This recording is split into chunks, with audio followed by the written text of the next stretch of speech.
Yo, here we are back with another coding stream. Now this one is going to be a little different right out the gate. First off, I'll say that for the copyright stuff with the music, so I'm still gonna do this music. I've made a separate playlist of my current favorites. Let me make sure everything's good. Audio should be fine from last time. Tested it and all. But for one, with all the music and whatnot and like the copyright stuff, that I have sort of taken care of. Basically, YouTube has an option where you can erase the song out of it. It just kind of makes the audio sound weird for a bit.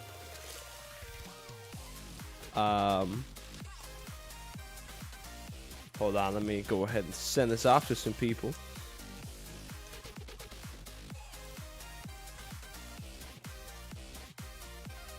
Go ahead and let people. I'm streaming again.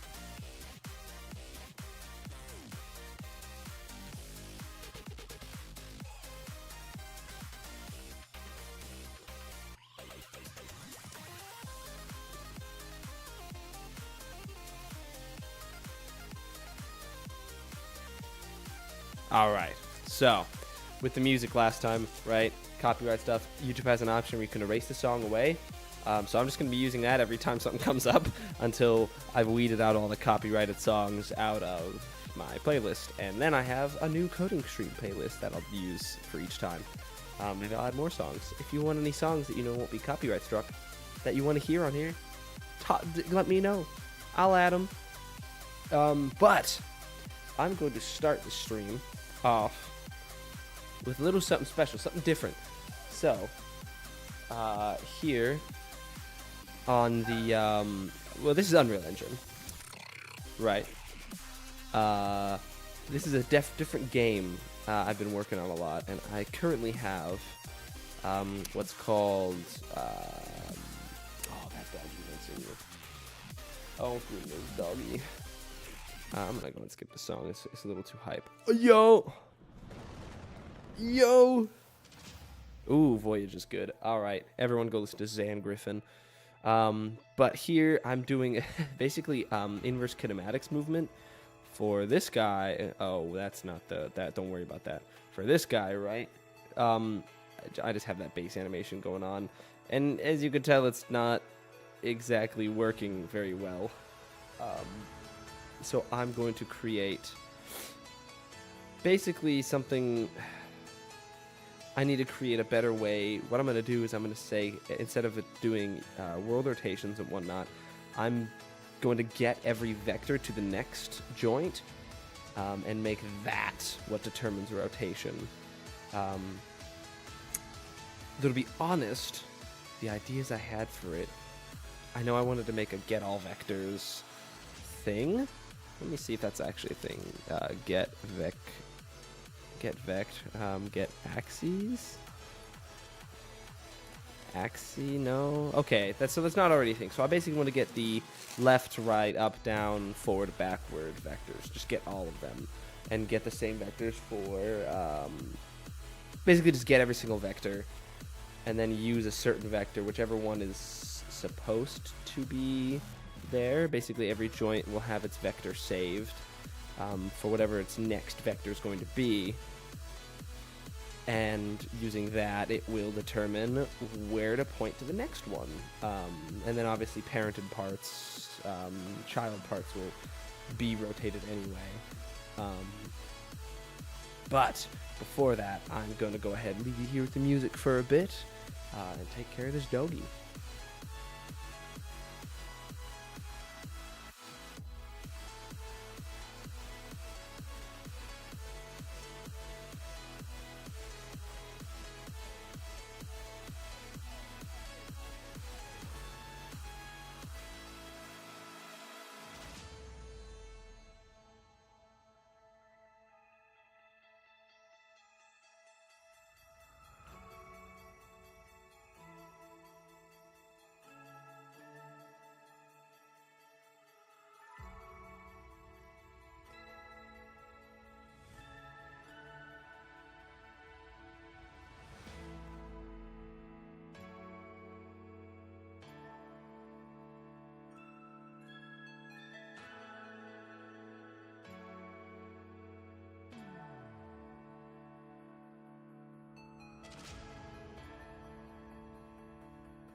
And I'm back.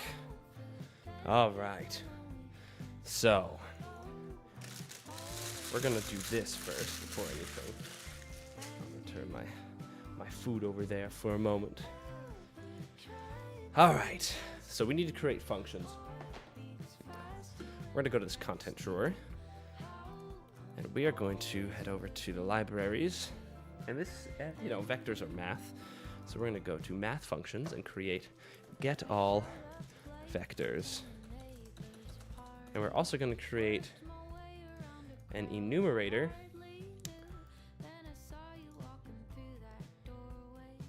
we're going to create an enumerator called vector. Blueprint enumeration E vector. And E vector is going to have up, down, right, left. And actually we're going to start it with forward, backward. Forward, back. Forward, back, up, round, left, right, left. Forward, back, up, down, right, left. Yeah, that seems fine. The order doesn't matter too much. So get all vectors is going to have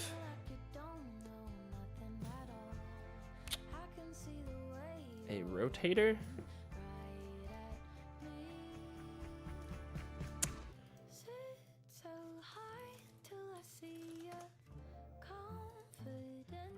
So it's going to be get all vectors,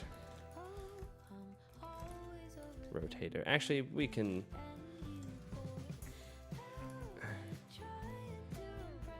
we are going to instead use a scene component object reference, and we're going to do rotator and is relative question mark. So we're going to use a Boolean value. We're going to make a branch, which this is basically an if-else function that you see in Java, which is, of course, what we've been coding in. We're going to get world rotation, and we're going to get relative rotation. We're going to skip this song because it's not vibes enough. And we are going to get forward vector, get right vector, and get up vector. We're basically collapsing all of these into one singular node, and this is going to be a pure function. And then relative rotation. In fact, we're not even going to use a branch node. We're going to do return. Well, I'm going to make the first one vector. And then we do 3, 4, 5, 6. And then we're also going to do, at the top, we're going to do E vector.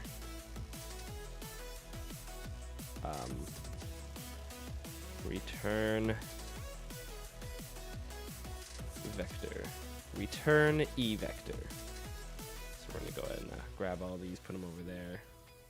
I'm going to put this way over here. Not way over there. We're going to put it right here. Wait, return E vector does not make sense now that I think about it. Yeah, no. We are going to keep E vector around for now, but I've realized that didn't make sense. We're going to do that, and then we're going to do the same thing with relative rotation. So we're going to get world, get relative, and then each of these we're going to pass into forward, back, oops, if I can type, up, down, right, right, left, compile and save, and we are going to get a multiplier with a float value of -1. So we're going to have this here, and we're going to duplicate those two. Although, what we could do... Yeah, we're going to do this. We're gonna do it like this instead, and you'll see why. Select rotator. World rotation, but if it's relative, we're gonna select relative rotation. And we're gonna put that into here. Oh, and welcome to the party. Let me present to you the incredible Swing It. We're going to straight connection to relative rotation. All right, so with this, we pass forward into forward, right into right. Well, let me go and flip these around. Leave your inhibitions at the door. Pass up into up and right into right. And then the negative values are it's just the inverted vector. Into back, down, and left. And here we have get all vectors. Nice, we like that. So now, using get all vectors, we're going to pretty much just, if I'm correct, we're also going to create, I want to go ahead and get, we're going to go over here and we're going to stop and we're going to read cascade here. And this is all stuff that you won't know about, which is fine. Do you want to read orientation? We probably do.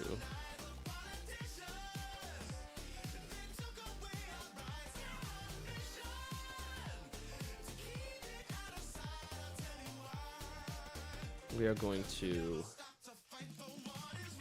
set world rotation or set relative rotation. We're going to find out. Set relative rotation. We're going to try set relative rotation real quick to 0 for all of this, which creates very strange things. Get orientation. Get cascade.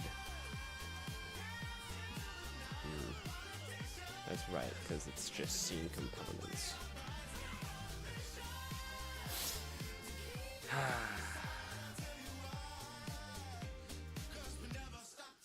We are going to, instead of getting scene components, a cascade part.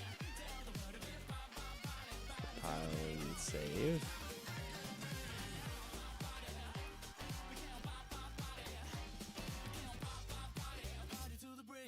Compile and save, boom, boom, boom. Compile and save, go over to here.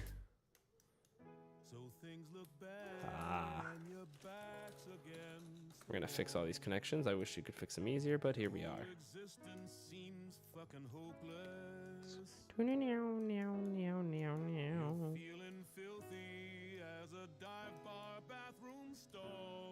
Ah, we love Keith David. All right, compile and save this. Why are you like this? Joints.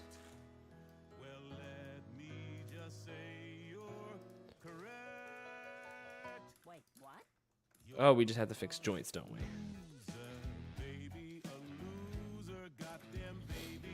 That's it. We're all good. We're all good. Get orientation. Or get. Still scene component.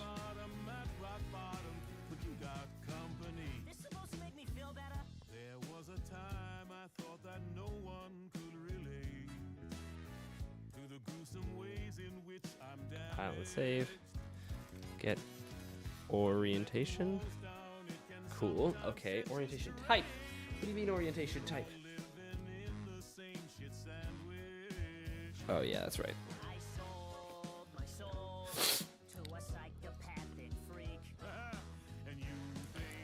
So get cascade attachment. And we're going to break it off into just getting the orientation. Nice. Baby, that's fine by me. Interesting.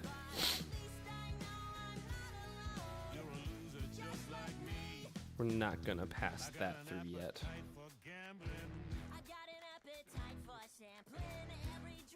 Let's check this out. Okay, that works, but for some reason the feet just want to collapse. Which I love. That's amazing. That's hilarious, honestly. Let's try world rotation. See which one works better. World rotation seems to work a little better. Until you rotate, and then there's problems. So let's do relative rotation. See, yeah, it doesn't like that very much. It doesn't like that very much at all. Is the hand in there somewhere? Hello? Huh. Nice.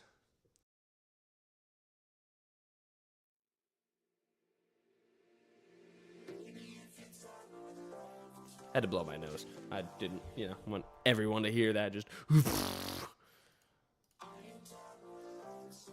Okay, this is certainly interesting. Let's print string. We're going to get the display name of each object, and we're going to. No. The display name of each object is going to go into the key, yes, so it doesn't print a billion times, and then the orientation. It just sets them all to 0. It doesn't seem to like 0 very much. Then again.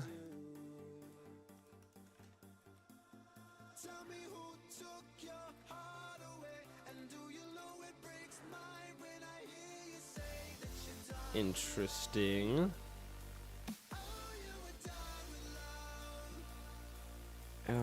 What is pause?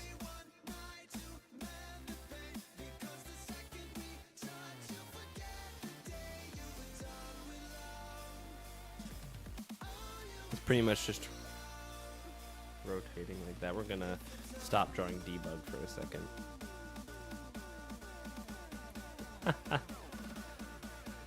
Let's do set relative rotation. Because that's going to be what matters most.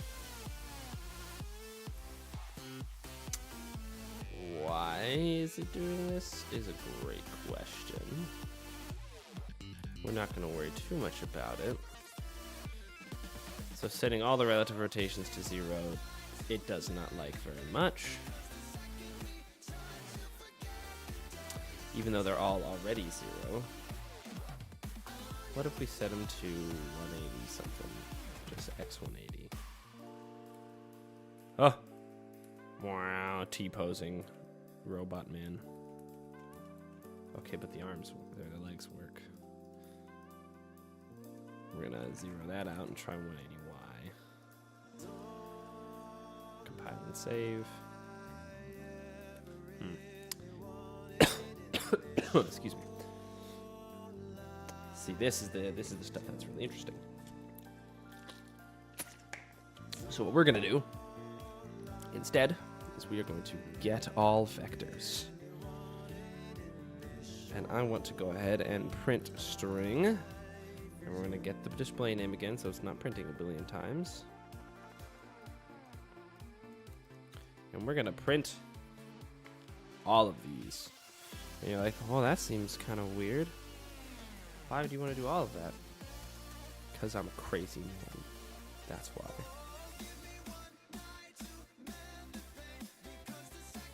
Maybe let's just do up and right. Forward, up, and right. I will just remove this pin.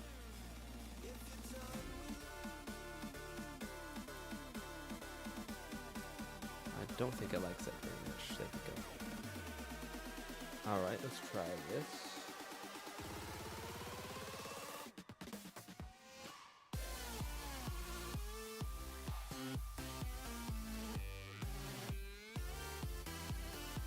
Alright, respond to this real quick. Let's look here. This is quite interesting. So this is not relative. Right now it's all just world. Let me think about this.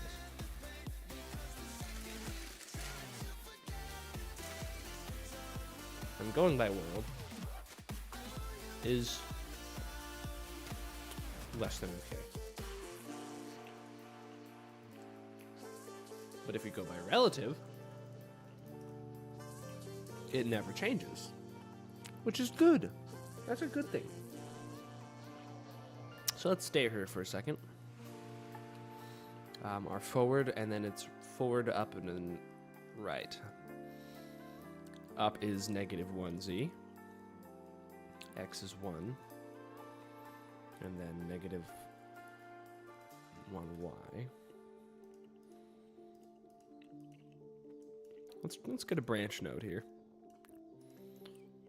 And let's do if the index is equal to 0, or if the index is equal to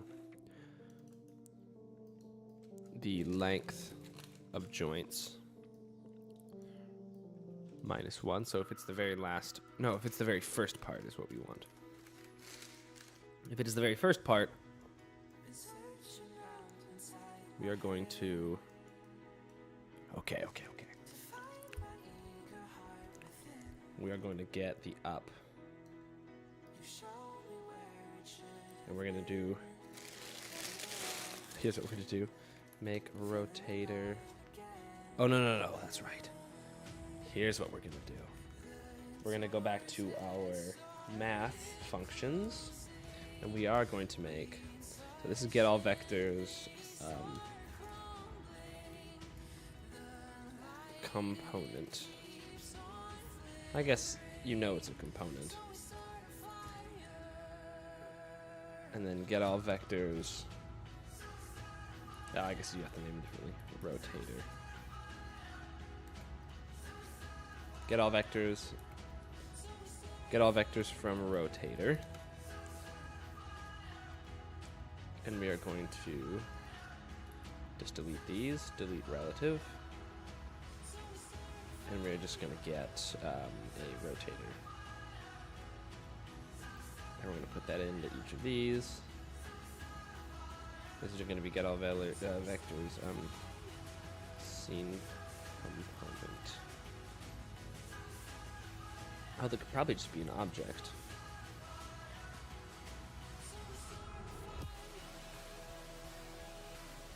Oh, never mind. Objects don't have that. It's got to be a scene component.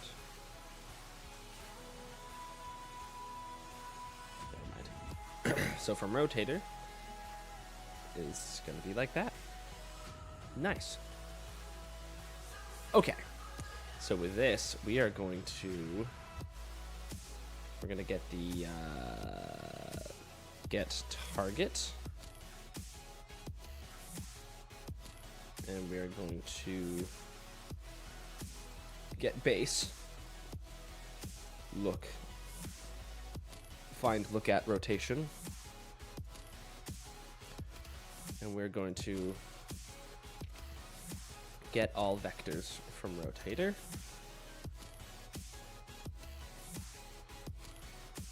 All right. So this is going to be interesting. We're going to go ahead and print this off. And we're going to make this the forward, this the up, and this the right. Compile and save, and we're going to check this out. So it's changing a little fast for my eyes to perceive. We're not going to worry about printing this now. I understand what I'm going to go for. So you finally look at rotation. Based on all this, we're going to go and drag this over here. You get all vectors from rotator. And we're also going to get all vectors from the object itself. And pretty much we just want to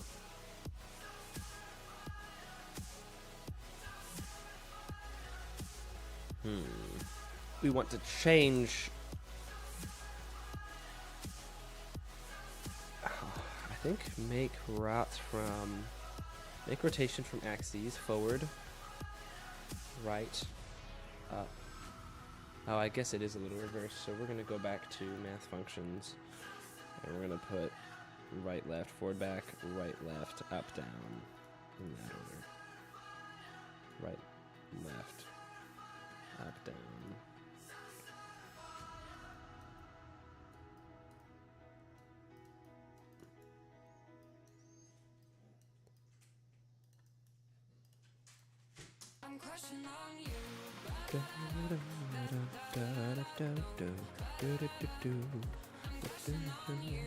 Great song, Tema Night. We love him. We love our Tema boy. We're gonna make rotation from these as well. Forward, right, up. And we're going to combine rotators. And we're gonna try this first. We're gonna get the relative.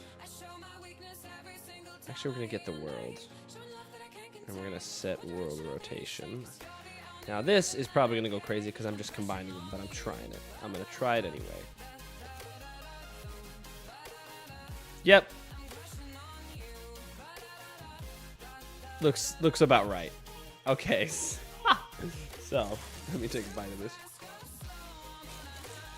That's obviously not the way to do it. In case you couldn't tell. Fun fact.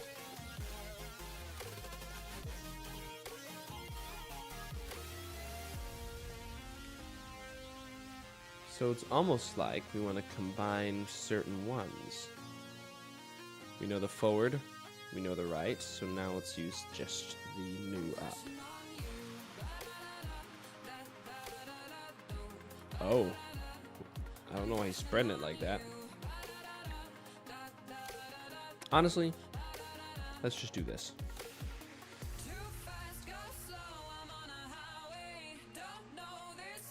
Well, I'm officially scared. So we gotta consider. I know what to do. We use this forward vector. Actually, in fact, we use the forward vector as the new up. And we use the right and forward from this one.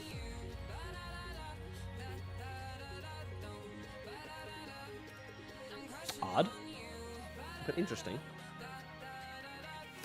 We're gonna try.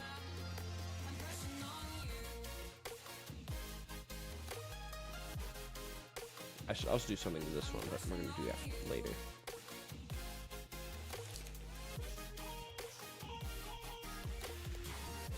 We're gonna go ahead and show all the debug, and we're gonna make the target 200, 150.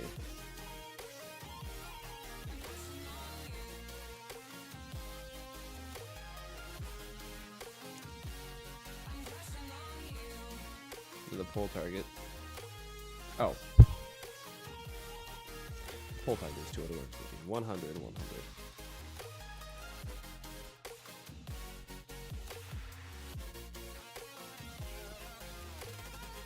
That still functions correctly. But I need it to point directly towards, right? So right now it's just trying to set the top one. Let's just set it to the lookout rotation.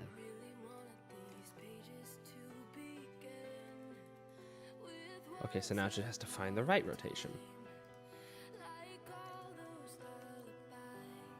If we get its relative rotation, all the vectors of its relative rotation, and we're going to set a relative rotation.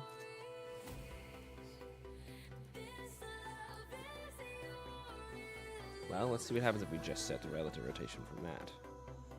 It is almost correct. Let's try this. So it's going to set it to its own, obviously, so there's no problems there. Cool. We're going to take the forward as the new up.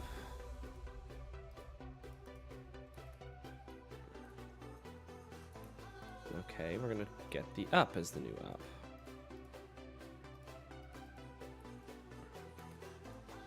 Or make it the new forward.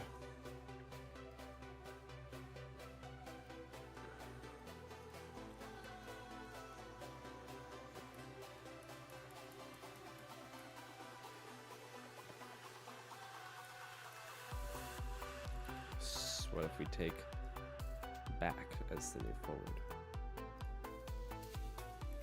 Okay, What if we take down as the new forward?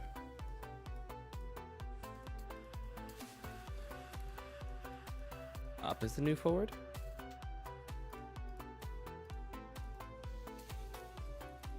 Almost.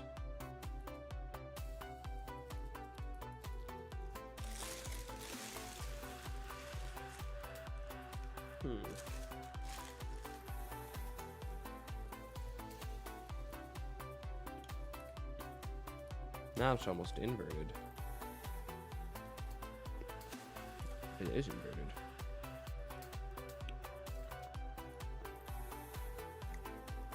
But down is the new forward. Does the opposite. And what up is the new forward?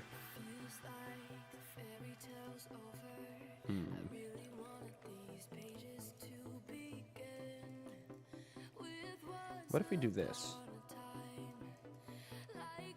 Forward minus forward, right and up.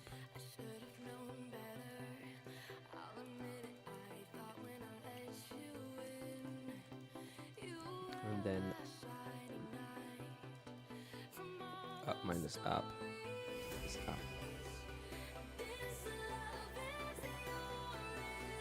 Well, I don't think that's correct. You gotta consider a lot here. Try that.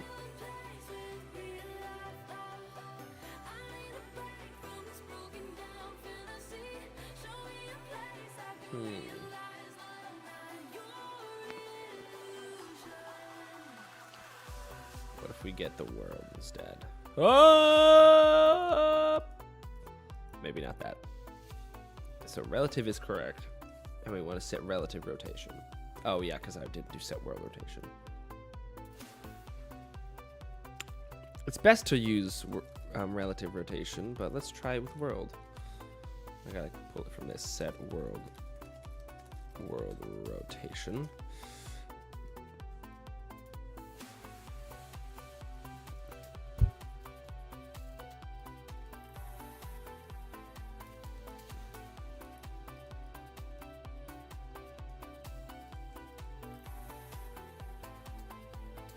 What if we make up the new forward? Like we did earlier. Interesting. That's the only issue, is it's now inverting itself when you turn around like that. Which is obviously not what we're looking for. We want it to fully follow.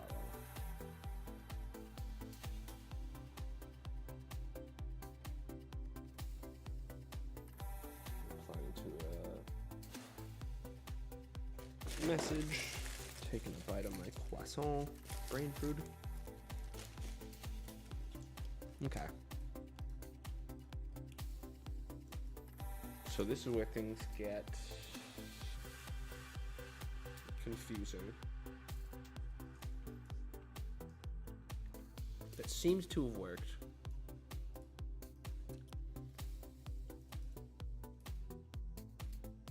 Oh! Oh, shoot.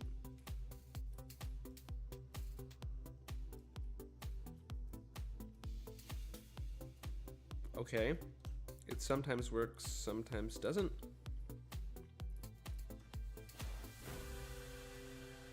For some reason now it's flipping.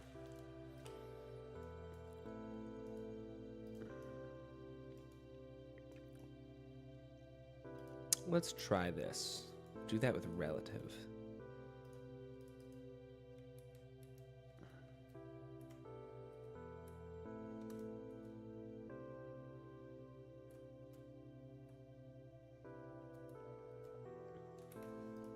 It's still getting close. Very close, but not exact.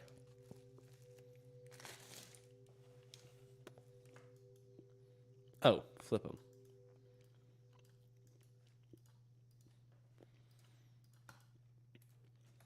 Okay.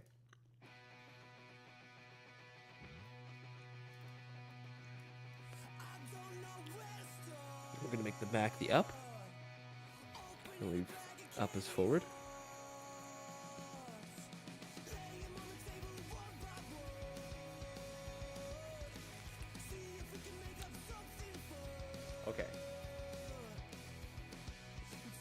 frustrating. But we're getting, uh-oh.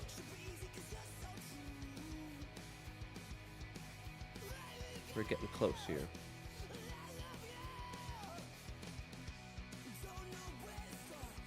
We're gonna get fine look at rotation base to the pole target.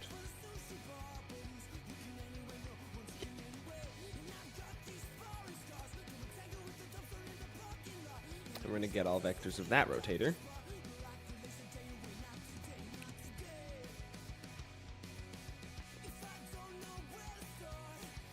And we're gonna get the up of that.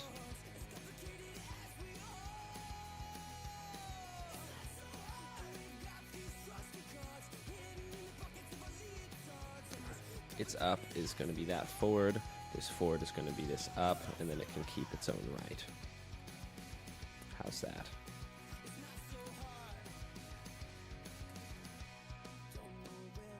Maybe we take this right.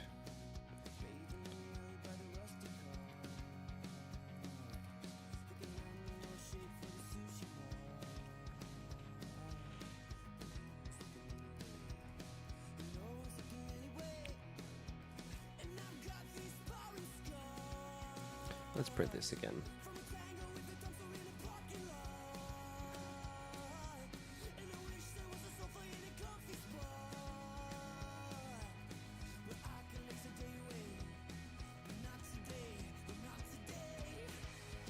All right.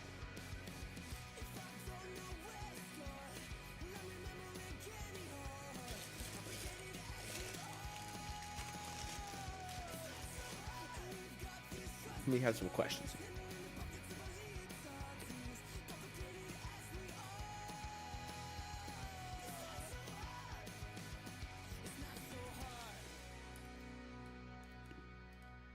The forward vectors are all 1x. The right vectors are, they depend. They're either, oh boy.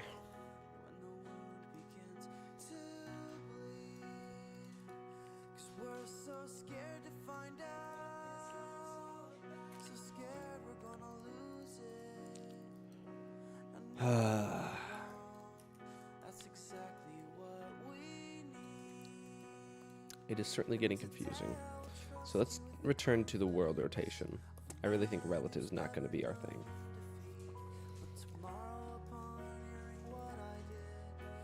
We're going to get the up vector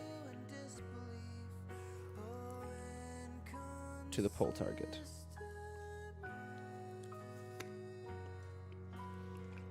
Then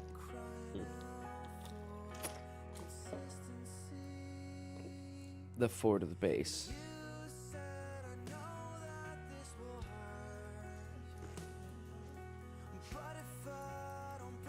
What did I do initially? Forward was up, and this forward will be, and this up will be forward. Okay, not exactly.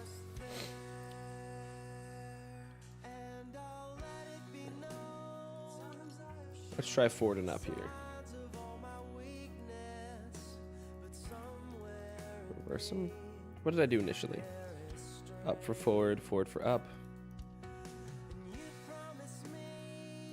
Yeah, that's what I did. And it mostly worked. But then it started reversing itself.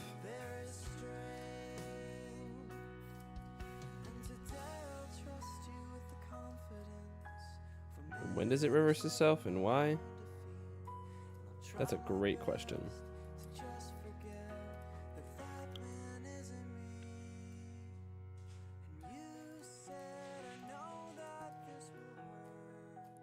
Okay. So let's get forward here and make it up.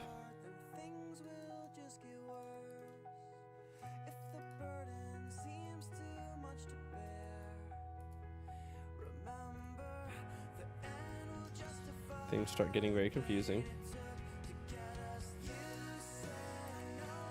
Very confusing.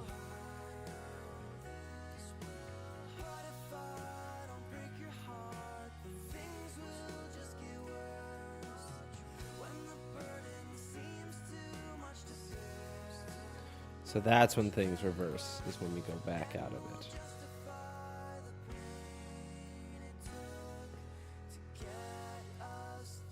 Let's just take the right vector here then.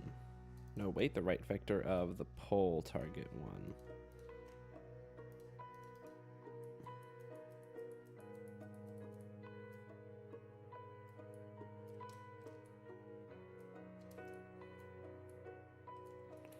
Okay. Actually, let's get the right vector of the target one.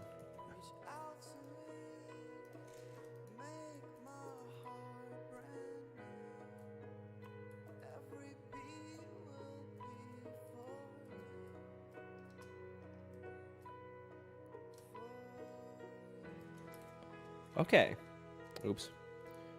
So that seems to be what we need to do.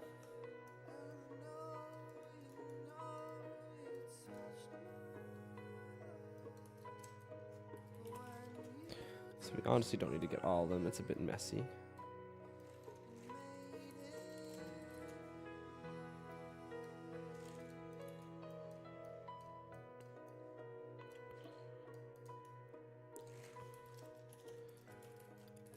So we're just combining vectors now. Much easier to deal with.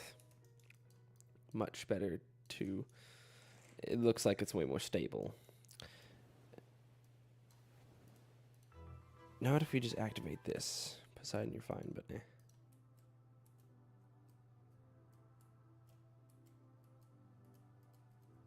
Then we just need to reset everything else's to 0. Right?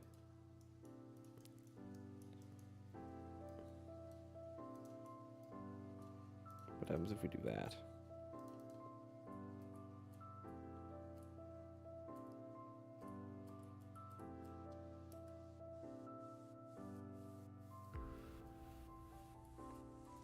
Okay. Okay. So now let's go to the A part lim end and we're going to set the target correctly.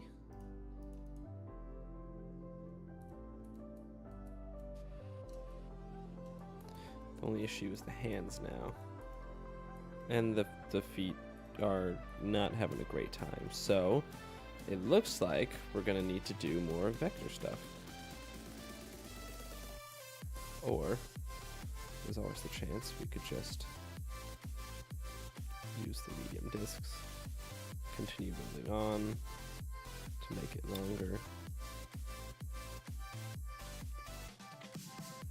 Medium joints, the feet.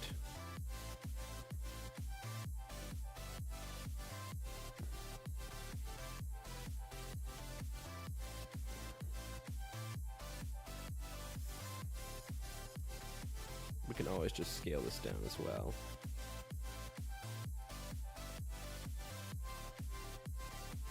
And bring it up one.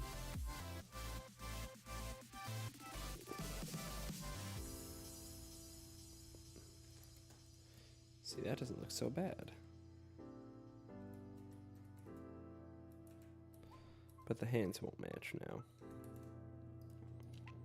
And that's where we need to take more of these vector things and do the same here.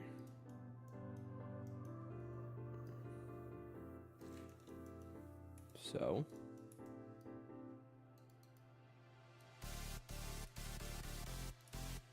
let's just copy this.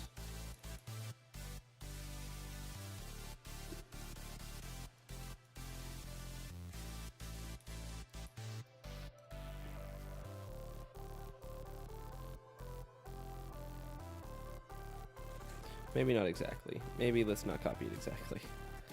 Let's bring back what we had before.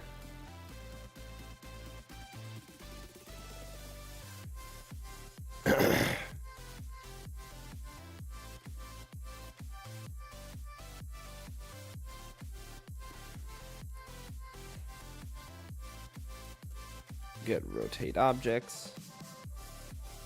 And if rotate objects is true. If it is not the very last one, and if it is the very last one, it's just going to do this. Which, if I'm correct, that was good. That'll be its thing. But now,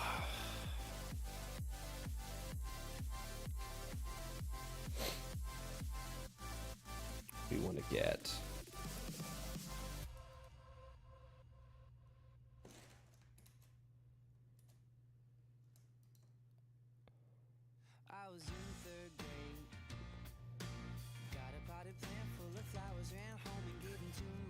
Excuse me.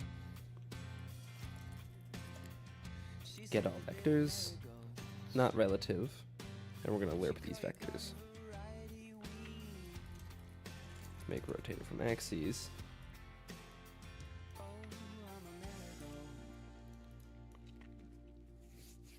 Okay. Blow my nose again real quick.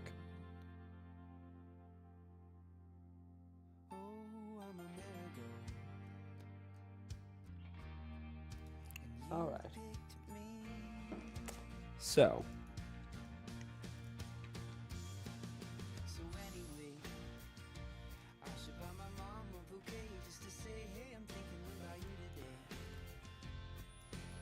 So we have reroute node, base, reroute node, target,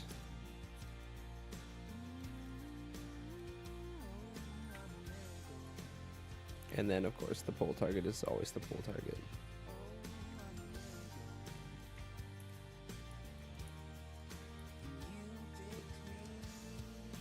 We're going to leave that to be its own thing.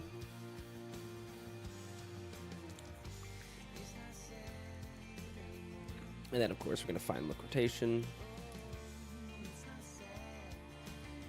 I forgot I did copy, not duplicate. Base goes into both targets.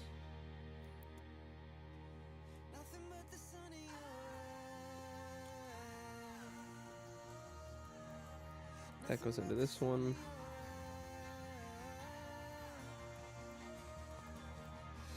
And that'll go into that one, and then we'll take all this and bring it up here a little bit.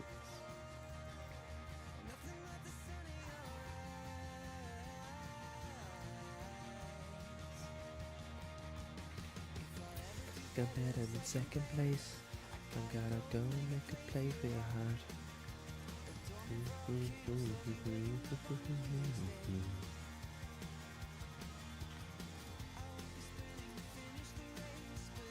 Whatever the forward is, we lerp between the two. We lerp between the right and the new right. And we lerp between the up and the new up.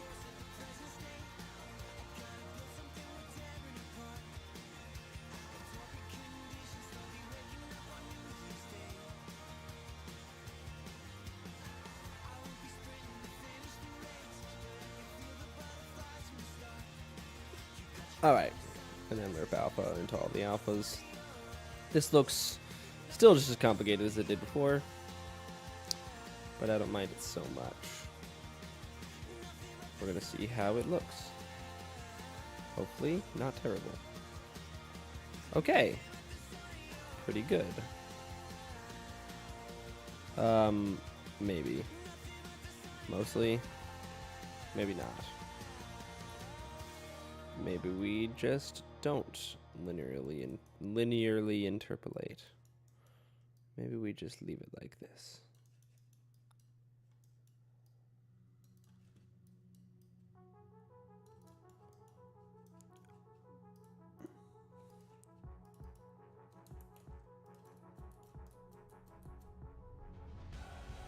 You're all right there, buddy. You're a little jiggly there. And you're not where you need to be. Okay, so like I kind of expected, this is way more complex than it's more complex than I expected. So we're actually gonna go back and return to the project we were actually working on. Opening up Eclipse Java.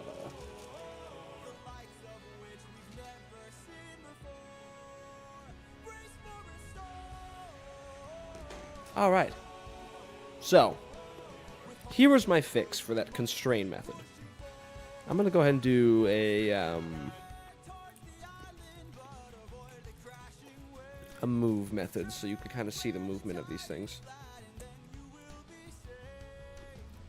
And I'm calling it in window. Just making sure the game object exists and then calling move. This dot x plus plus. So, I have 3 objects I made here. We're not going to move it yet. So I create these 3 objects. I made the window smaller just to like see what was going wrong exactly. And be able to tell, and the movement wouldn't be so hard to track. Or it wouldn't take so long to reach the end of the screen. So I made it move, and they move pretty fast, but I was actually able to fix. What? Oh, right, I need to actually call constrain. This dot constrain. I was actually able to fix this constrain method to where they will always come out the other side like that. What I had to do was, after each if call, I had to add basically break out of the if and end the entire method there by calling return, so none of these run after that. But it is going to look through all of these. It kept kind of like bouncing back and rebounding, rubber banding a little bit when it would call this and then immediately see that it was past the limit on the other side. But then I basically got, this x plus this width minus 1. Just, I don't know why that worked. If that is less than 0, we're going to set x to the limit of the window minus 15. Why minus 15? For some reason, I guess the bounds are a little less than they actually are, or like visually they're less, and they're even more so on the y axes because of this little top bar, which we can do the same with y, increment y, and it will slide out the other side. Oh, look at that. Wow, that's interesting with the circle. That's really odd.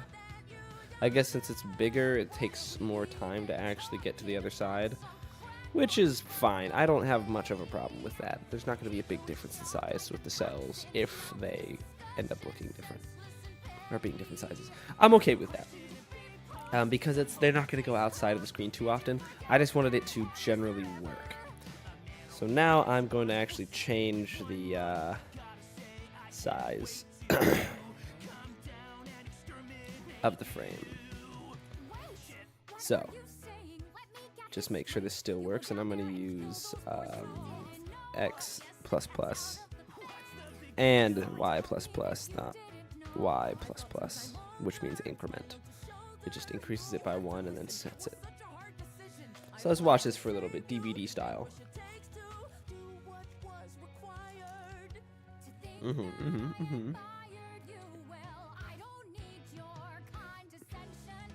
Well,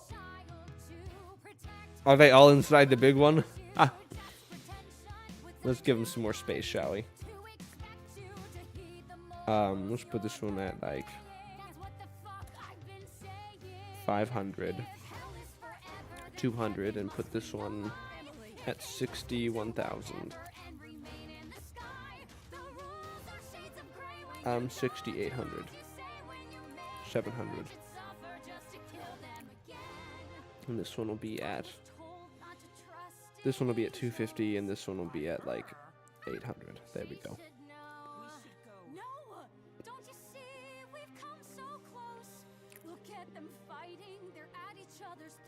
There we go. I'm okay with it working like this, honestly. It works for my purposes. It's not perfect, obviously. Quite clear.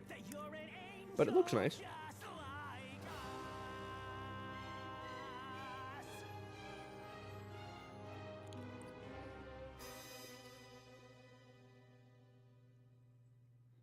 Actually, let me look at the X one again.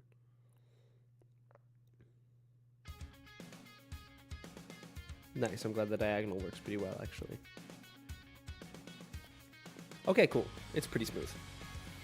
We're going to go ahead and remove all these game objects now. And we're going to go ahead and we'll remove the call there. We're going to remove the move method. And we are going to remove the call to the move method there. Okay. So now that that's fixed, what do we do next? You know what we do next? In the A game object, we are going to also create a move method.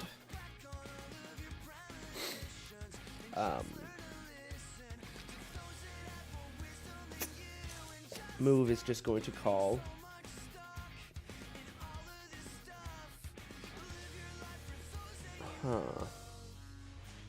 well, we might have to get to the point where we include the next thread now.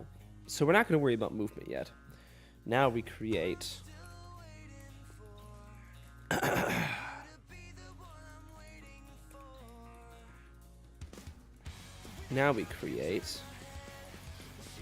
spawner thread.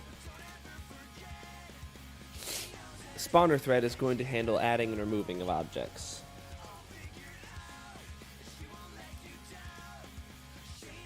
You're like, oh no, it doesn't seem to think that one exists because we haven't made the thread yet. New, oops. What did I do? There we go. New class, spawner thread.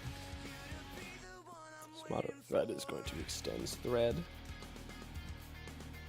Or is going to expend tick bound thread. Although I don't think we need to tick bind it, do we?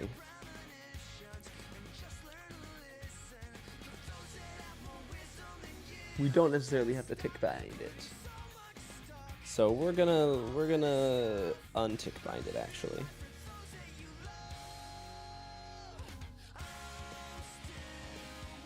Actually, we could tick bind it.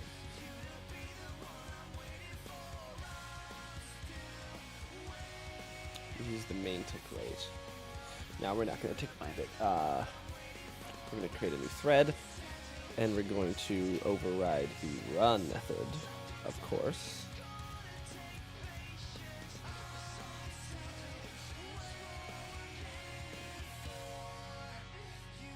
Cool. And the run method is going to... Okay. All objects is going to be private, static, final. More than that, it is going to be private, final. All objects is not going to ever be touched by... It can't be touched by just anyone. Wait. Oh, jeez. Anyway. We are going to make...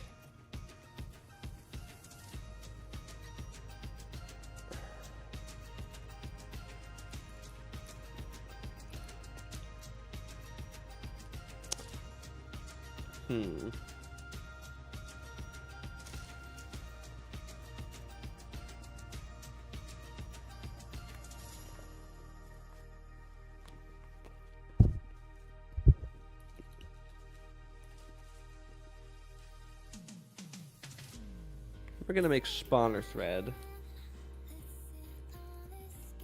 private final as well.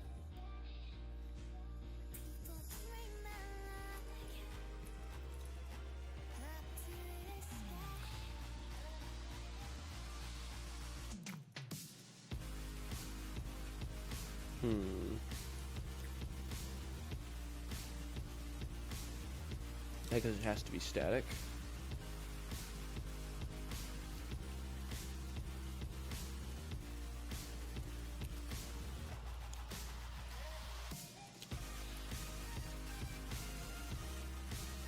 We're going to make these all private, static, final.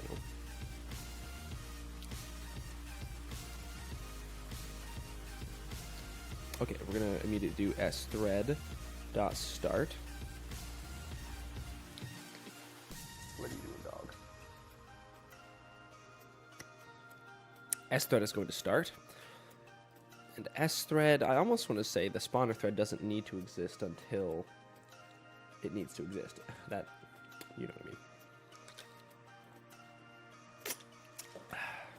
Let me think here. Well, let's make sure this works first and foremost. There's an error somewhere. Main.allObjects. Okay, well, that's fine. We're gonna go ahead and just make this a comment for now. Okay, so the thread is hopefully running on its own. I do want to make the painter thread. I want it to create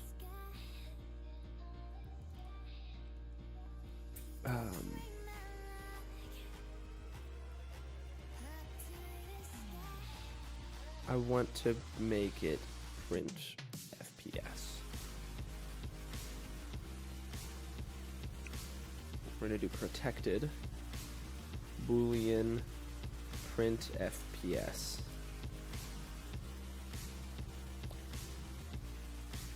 And painter thread will do this dot print FPS equals true. Print FPS equals false by default. Okay, and then print FPS, I'll create a thing for that in a second. Or do I want to create it now? I'll create it now. Wait, I don't remember how to create it now. I will do that off screen. I'm going to create a way that it prints the FPS every second. Like how many frames. Well.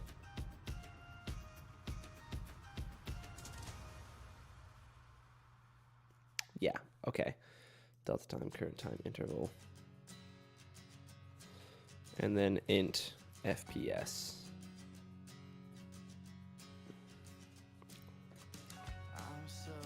Wow, it's running. The current time, if current time minus, it's more than interval. We're in a tick. Run this dot task.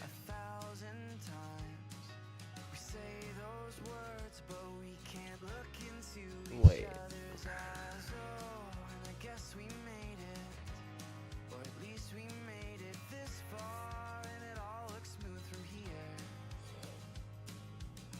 System.out.println. We're gonna do a little testing here. Test, because for some reason my brain is just not. Oh.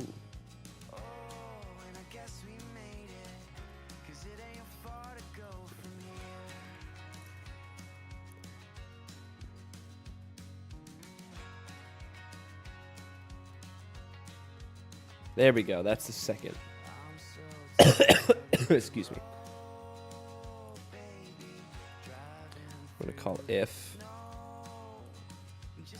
print FPS system.out.println this dot toString plus, and we're going to do toString override toString, and we're going to return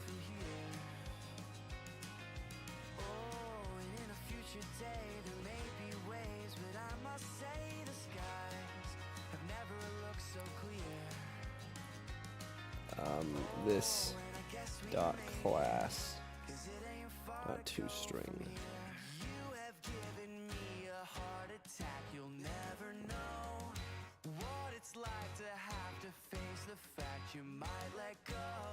Hmm. 3, 4, 5, 6, 7, 8, 9, 10, 11, 12, 13, 14, 15, 16, 17, 18, 19, 20, 21, 22.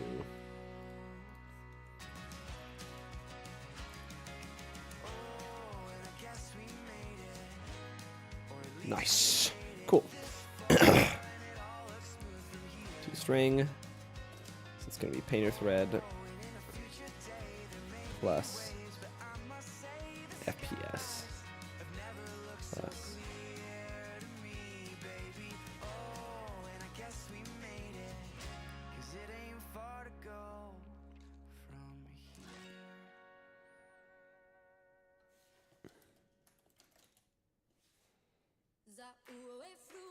okay. So now this should also FPS plus plus.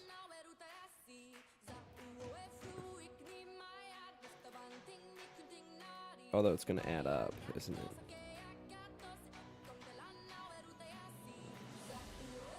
it? FPS, this will make FPS equals 0. Well, that'll happen afterwards. What am I talking about?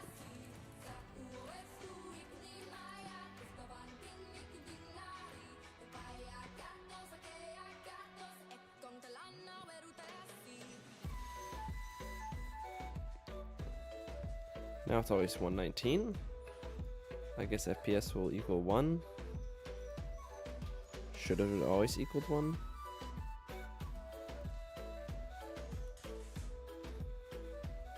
Interesting. So, is that just guaranteed to happen? It should be running this. What are you doing, dog?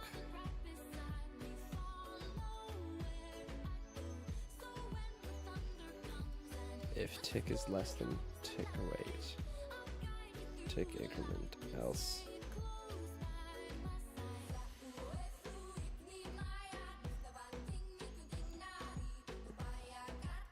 Let's make it 10 for now. And we're gonna system.out.println frame.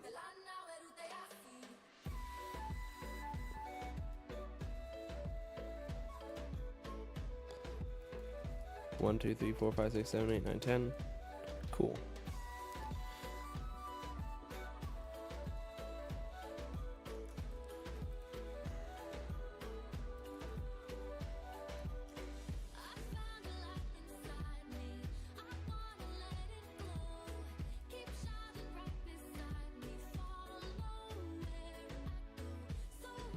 Okay.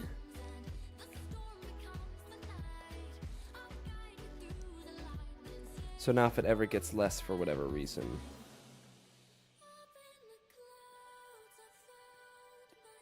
Okay. Just making sure. We are going to go ahead and close that out. So spawner thread. Let's do spawner thread here for a second. Spawner thread is going to handle everything about all objects.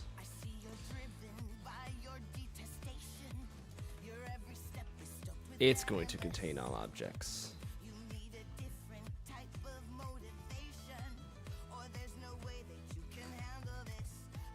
There we go. So now we're going to create a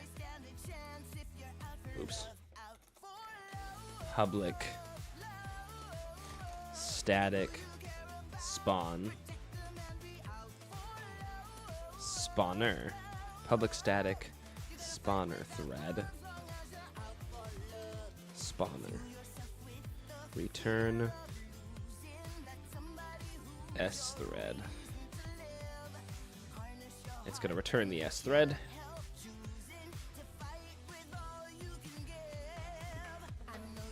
Alright, so for anything that wants to call main spawner, and then it can call whatever's in the spawner thread.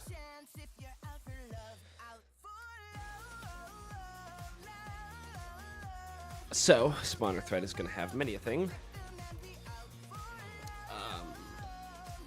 It's going to have a public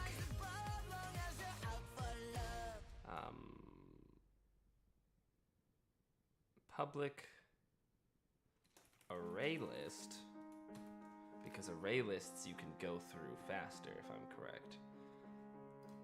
Right, that's what we were looking at over here. Difference between set and, no, not set and array, linked list and array list. Yeah, let's go back down here. Oh well. Let's look at job point. Oh, uh-oh. You good, Opera?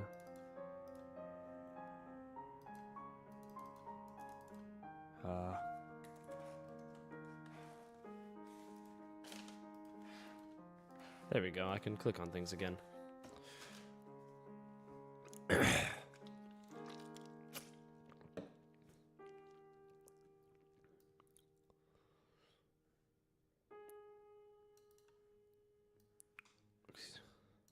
So no, bit shifting is required in memory.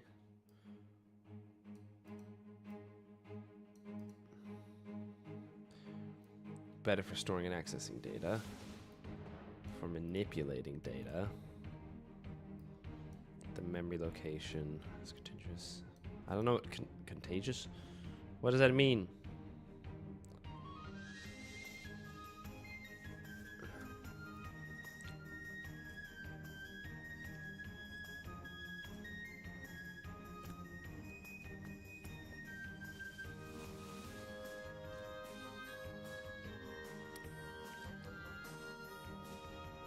Okay. So converting a linked list to an array list in Java.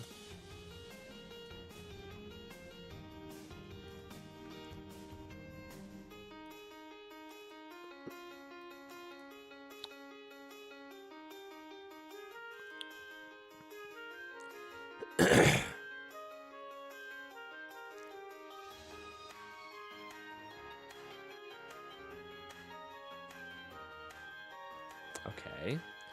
And then, to be sure here,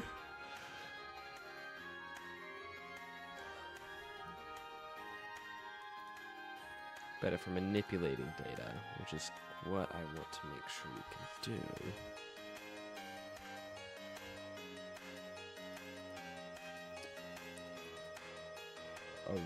I want to get an array list of a game object.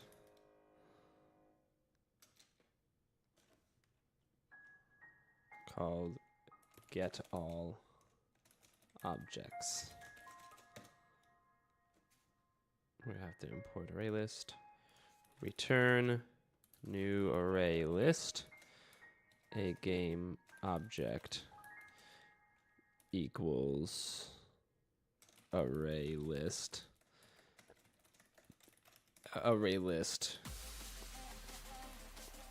with a parameterizer of this dot all objects.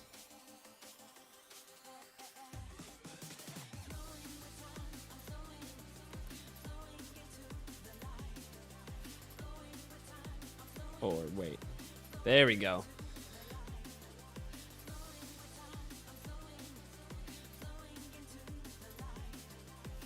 Cool.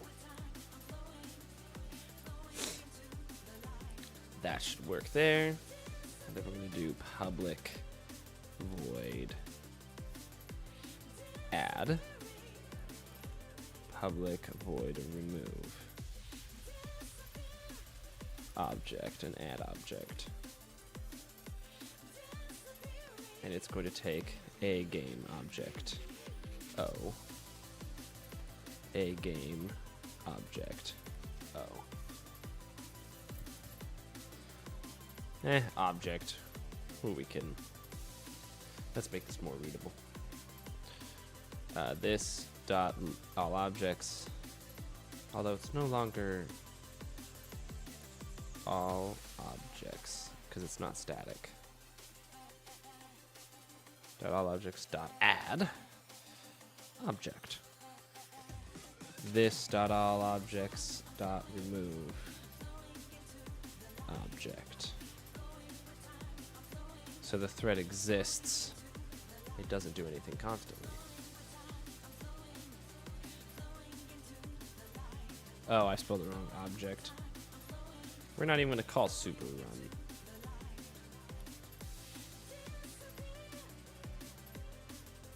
So now we're going to get window. And we're going to do main dot spawner. Main dot spawner dot get all objects. And we're gonna actually make spawner spawner. it's static. Spawner dot get all objects.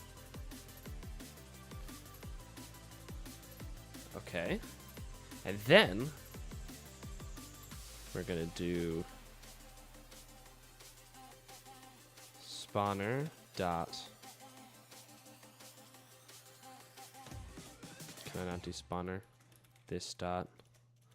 Can I do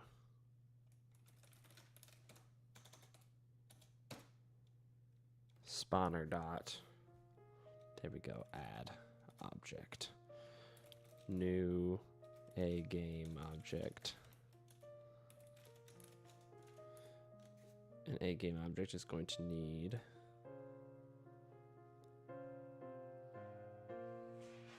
oh, right. Add arguments.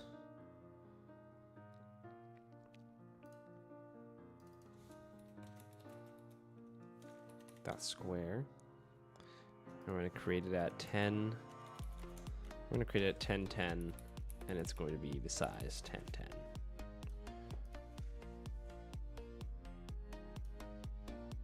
Okay. So far, I have no issues there. So we're going to do for int I equals 0, I is less than 100, I plus plus.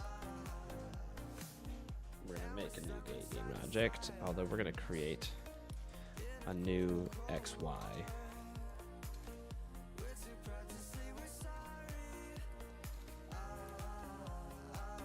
And we're going to make them 20 by 20. Although new XY should return. Oh, it automatically returns 0. New XY between 10. Ah. Hello. Welcome to the stream. I haven't noticed.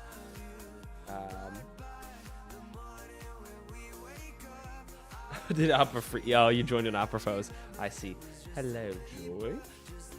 I'm currently coding the natural selection thing. I'm gonna make it between main. No, window dot get limit dot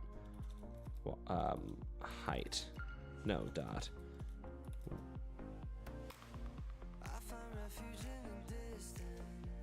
Width. Wait. Let me look at XY for a second. Ah, that's right. I'm gonna make it 500. We're gonna do 10, 500, 10, 700, 1000.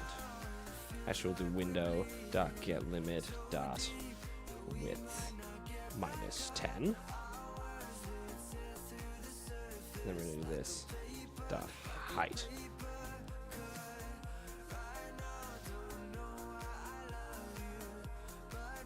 Int is undefined.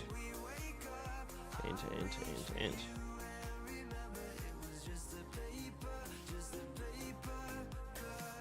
Oh, that's right. I have to do dot random. I forgot it's different from my old XY. Dot random.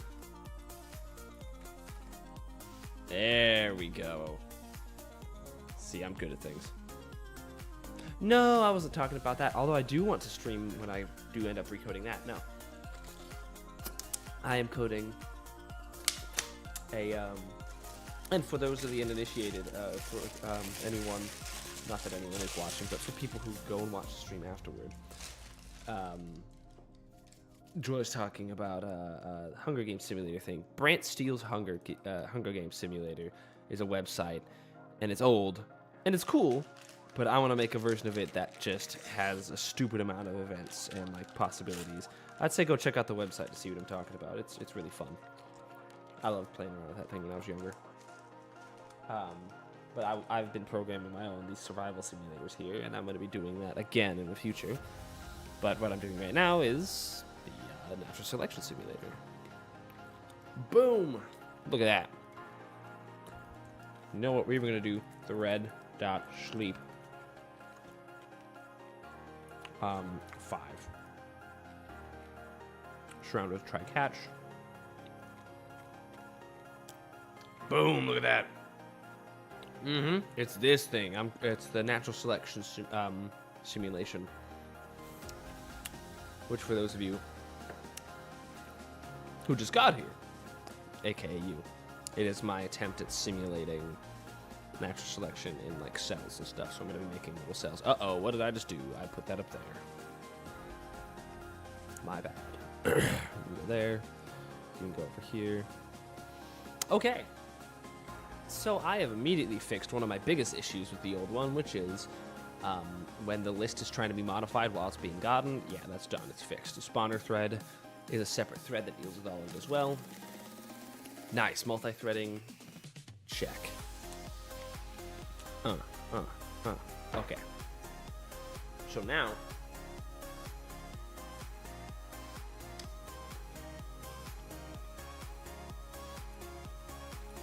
I'm going to do super dot run here. Actually, I'm not even going to override run at all. I don't need to. Beautiful. So now that all that's done, the next step will actually be making the cells.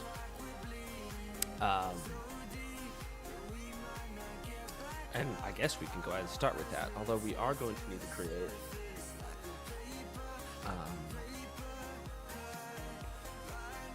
I could create a motion thread. A thread that just handles motion.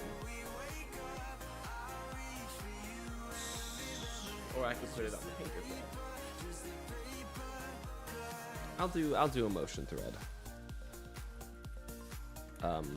Motion thread. Private static final motion thread.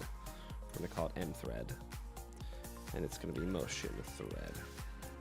And motion thread is going to be a new class. Motion thread is going to extends tick bound thread. And we're going to add on implemented methods task. It's going to be a tick bound thread because we don't want it to try and move it way too much. If you move around. Oh, yeah, that's when I sit back here, I get quieter. But when I'm up here, I'm much louder. I can just turn the music down a little bit as well. Certain songs are louder than others, so it gets difficult to manage at times. Let's see. Actually, we'll let that one play. So motion thread is going to do main.spawner.get all objects. And it is going to do a for loop for all of those. Is it? So all of those will have this run. Yeah, we're going to do a game object. Get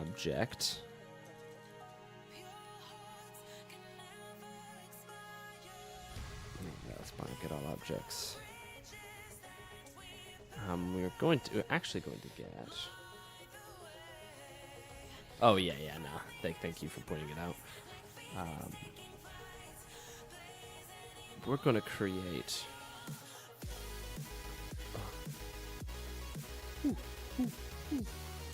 We're going to create a new package, com.main.cell, and in cell we're going to go ahead and create a new interface.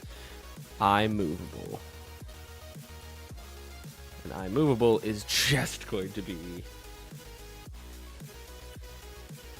It's going to be a functional interface, like we learned about last episode. And then we're going to do public. What was it? Public void move. All right. So now we're actually going to do, if I'm correct, a lambda. We're going to create. Yo! Hey yo, how's it going? Blue Dreams. Welcome in for as little as you end up staying. Always good to see you. I have more viewers than I've ever had in my lifetime. It's pretty great. Okay. So, we're going to go, Meg, what up? I didn't know you were here. How goes it? Yo, thank you. I'll bet it's kind of boring too, but you know, the longer you stay around, the more actual interesting things happen. But no worries at all. Enjoy your day. All right, M thread. So we're gonna start the M thread whenever we pull this up. Hey, if that makes you famous, I don't know what I am. Absolute fame. Welcome to the world of fame, I guess.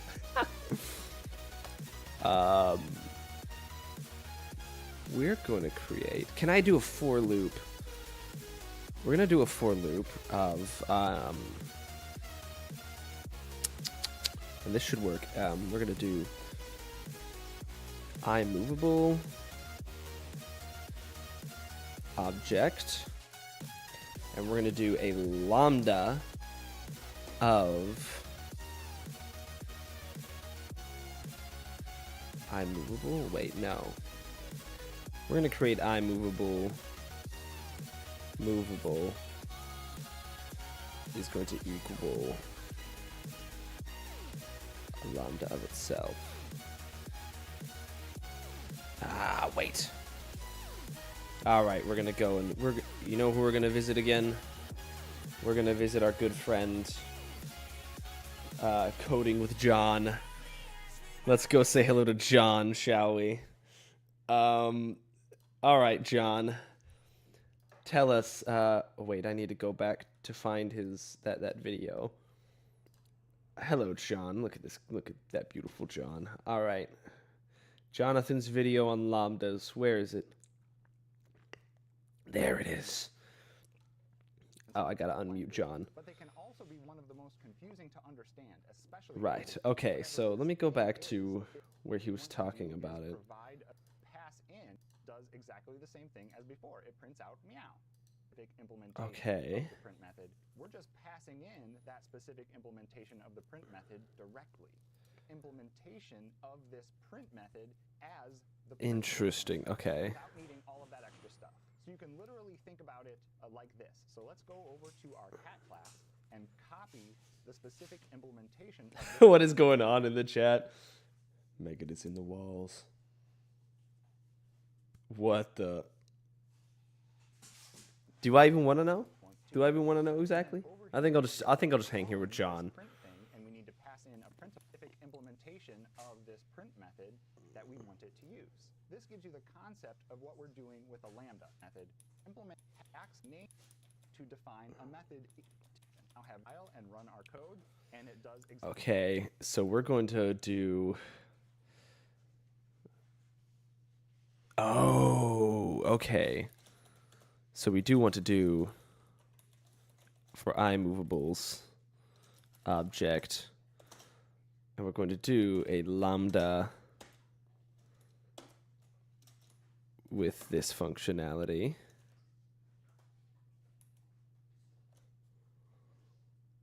We're going to import iMovable. The target type of this expression must be a functional interface. Interesting. Oh, right, I should bring it back to the middle. John is invited. Well, you heard that, John. You've been invited. I don't think you can hear me. We're going to do...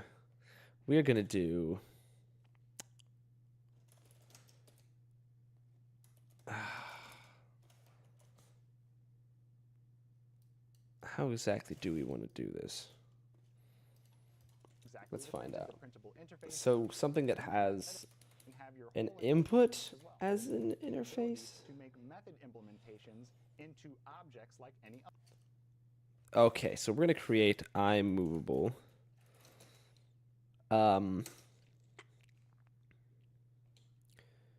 Movable. iMovable move is going to be equal to a lambda of. We're gonna create. Can iMovable implements another interface? Can an interface implements I has shape? Oh, no, it doesn't need to. Oh, maybe I don't want it to be a functional interface then. System.out.println. Okay. John's goated with the sauce. He is. He helps me out quite a lot. John does. Although I think in this case I don't need a lambda.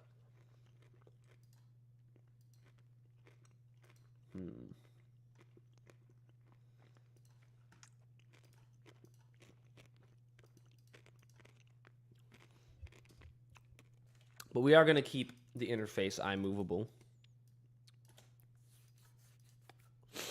We are not going to have it a functional interface. Functional interfaces are odd and strange and they scare me. For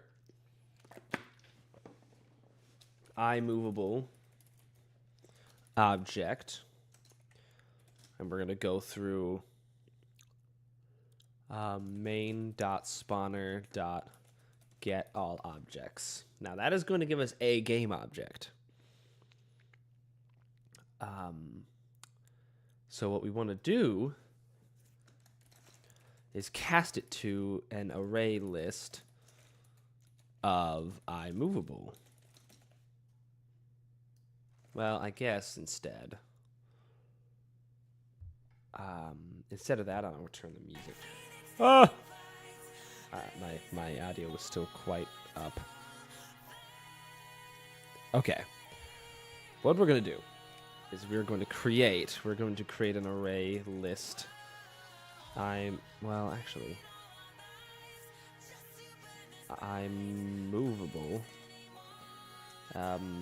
list equals new array list, and we're going to pass in main.spawner.getAllObjects. Import array list of iMovable.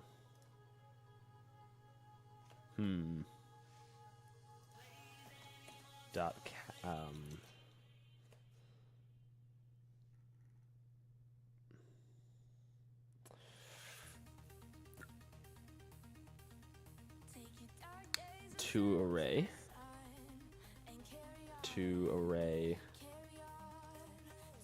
Oh. Dot to array. Let me see what to array can do. We can do in function to array of the specified array.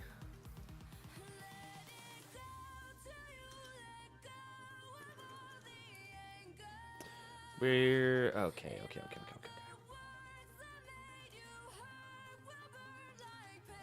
We're not gonna worry. I'll skip this song. All right, it's Underworld. We have to let Underworld play. Shout out to John. His coding videos helped me save my marriage. Marriage saved, kids with both parents. All thanks to John from Coding with John. The titular John. I'm viewing him. Oh my gosh. You guys are unhinged, and I love it. We're going to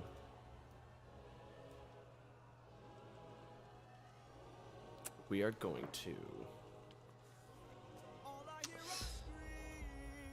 an array list of iMovable. what we need to do, for sure, A game objects also implement iMovable. Oh, no, not all of them will.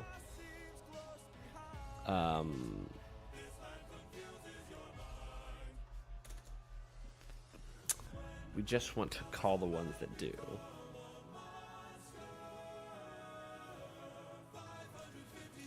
New array list. There we go. And then we're going to go through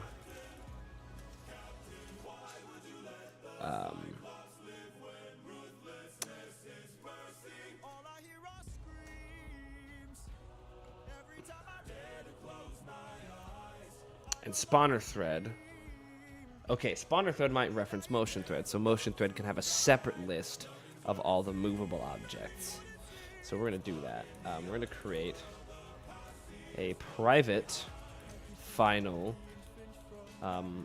movable objects equals array list of iMovable. A lamp? Praying you don't find a lamp? Are you a moth? That's real. Shout out to Epic indeed. There are only tears. Public void.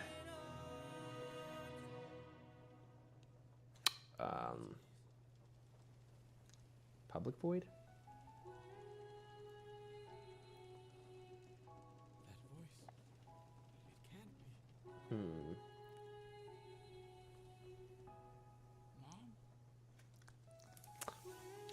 Let me look up.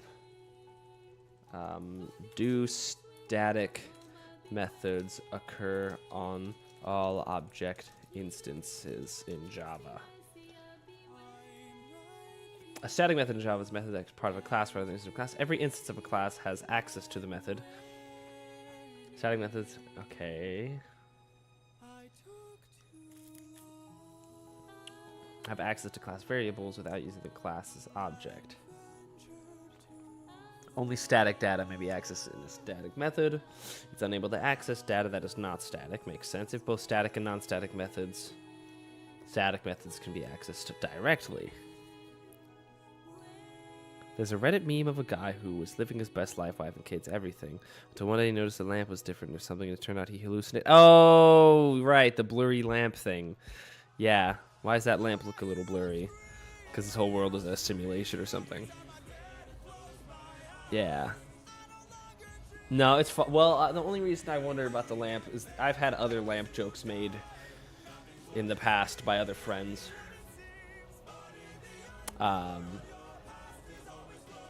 Syntax to call a static method.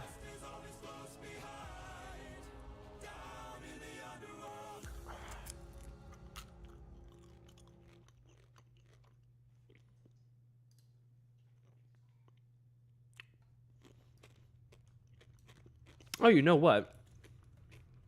We don't even have to do that.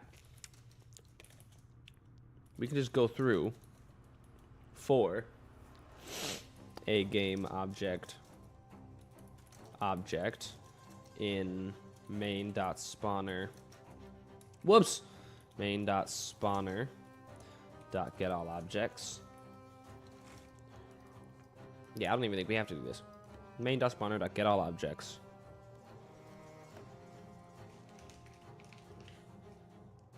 Mothman this whole time. What is going on? Mothman? Is that a hero? Is that a superhero and or villain? Mothman?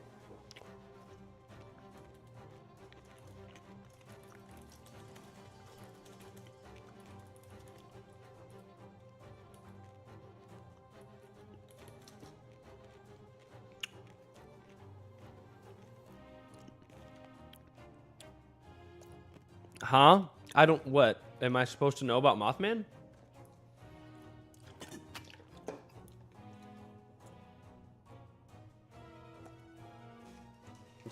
I'm scared.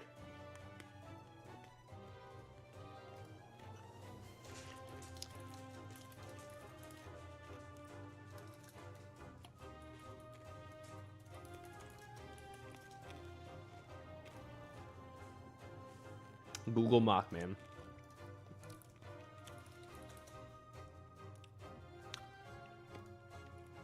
Mothman, in West Virginian folklore, is a humanoid creature reportedly seen in the Point Pleasant area from November 15th, 1966 to December 15th, 1967. Oh.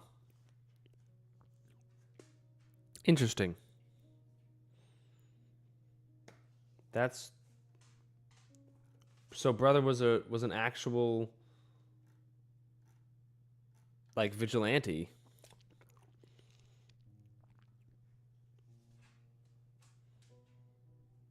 Huh. This is wild. He termed a shite poke. Bruh.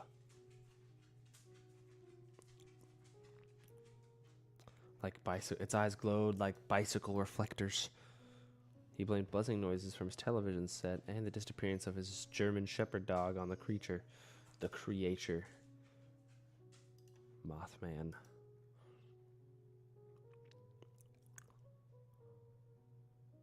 Huh. That's crazy. Where is it? Point Pleasant, Virginia? Not to be confused with Owlman. Oh my gosh. Mothman discombobulation? I'm not going to worry about that. Moth Bigfoot. You're suing yourself for Moth Bigfoot? Emo Bigfoot, even better. We're going to do iMovable object dot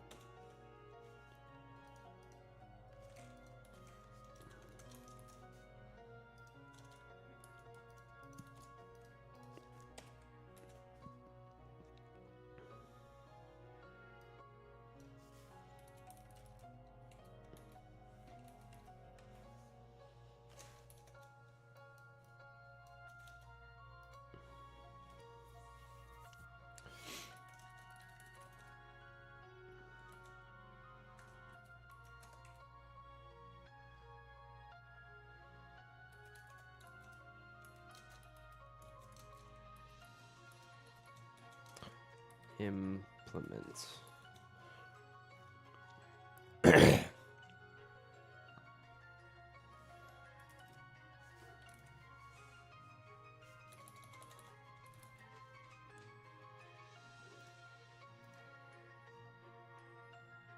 Huh.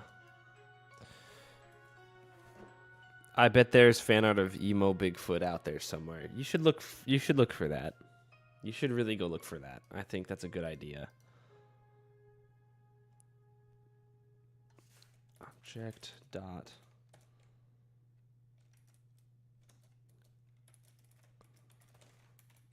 get interfaces? No. I need to find a way to cast it into iMovable.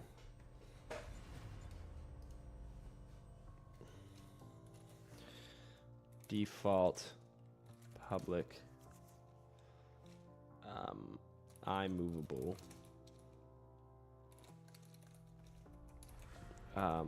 call it cast a game object so it takes a game object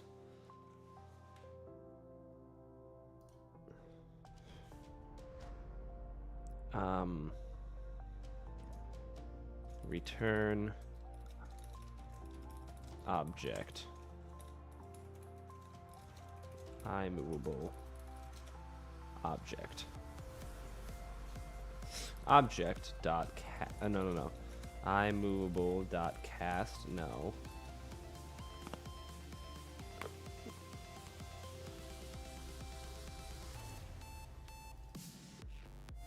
public static iMovable cast iMovable dot cast dot move. Okay, so here's what we have now. Dracula is the pretty boy Draco vibes guy who makes story TikToks of himself. What am I reading here? Dude, Mothman is the emo TikTok e-boy, while Bigfoot is the book nerd, cafe vibes kind of dude. There are stickers of emo Bigfoot on Etsy. There are emo Bigfoot stickers Etsy. I don't... Emo Bigfoot cryptid sticker? I've experienced all there is to experience. Good to know.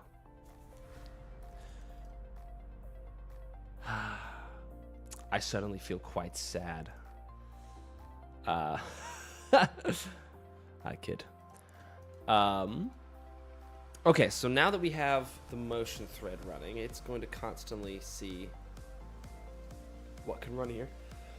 And it's going to move every object that is in iMovable. So this is going to constantly call the move function, which should not do anything. Now, what if I add a game object? What if I do spawner dot add object new a game object? Make it a new anonymous class. New xy dot random, and then 2020 e shape dot square. We're gonna make it 100, between 100 and between 100, 1000, 100, 700. Gonna import everything, and we're gonna hit play. There we go. Cannot be cast. iMovable 12. It would return... Oh, wait. It should return an optional... whoops. Of iMovable.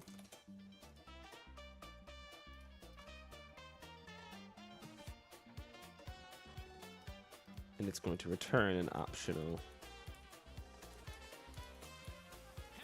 iMovable object.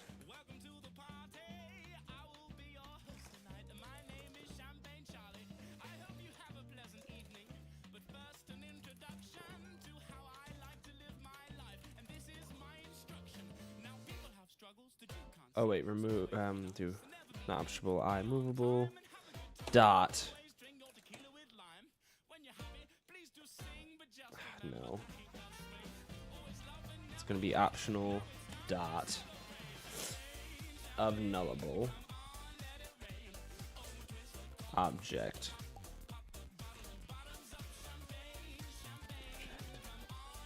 iMovable object.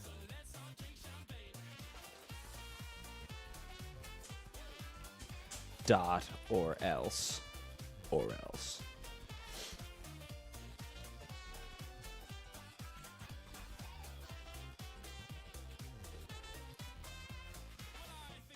Well,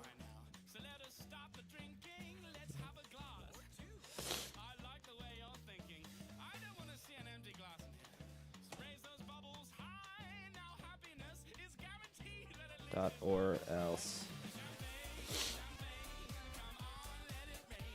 Otherwise returns other. Dot move. Okay, or else no. But it said or else.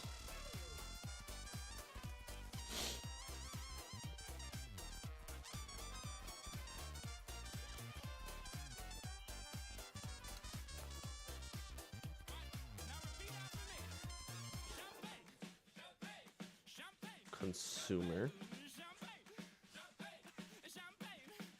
Runnable empty action.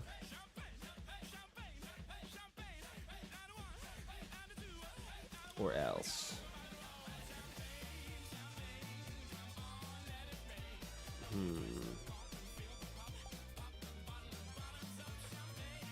Our job is to girl boss too close to the sun. Bruh. Okay, so what I've got going on here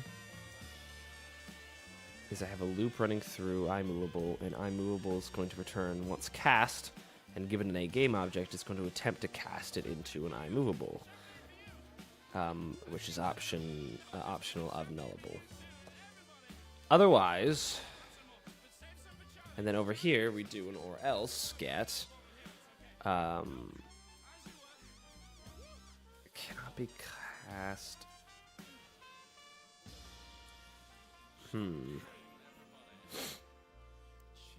Boy boss, mansplain.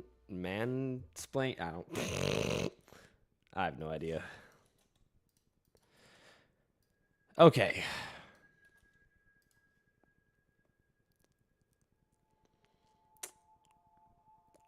We're going to return a hash map.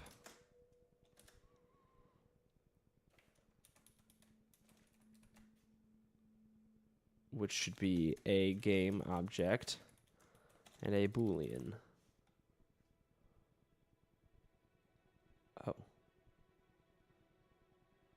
Sorry, map.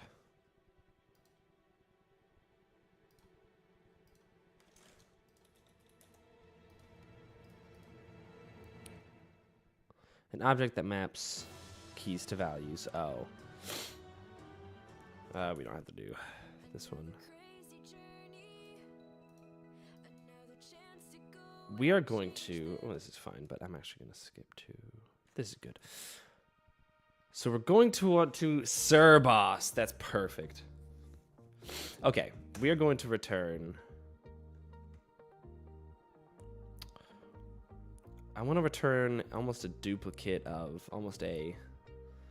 Ugh, no. We're going to return iMovable. And we're going to return iMovable... object.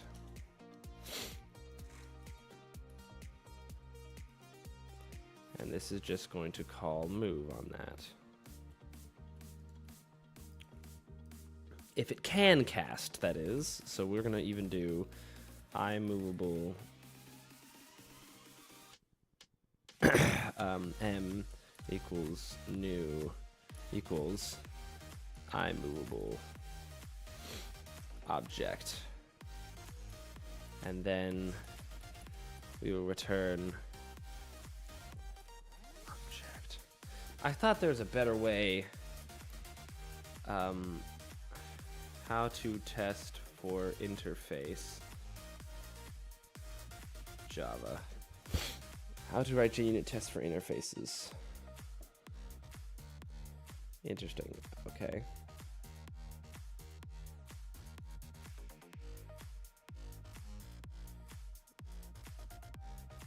Okay. That's not exactly what I'm looking for.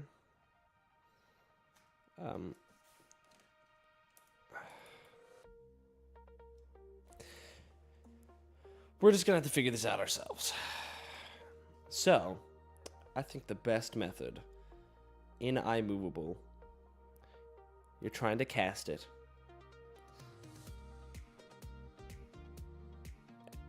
And it will return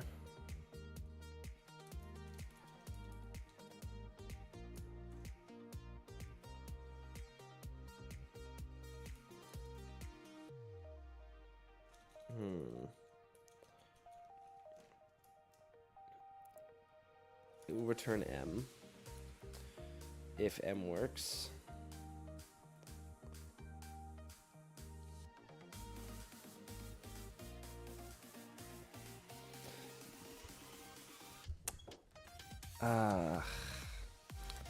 We almost want to put that in a game object. So here's what we're going to do. Object dot what? Let's see.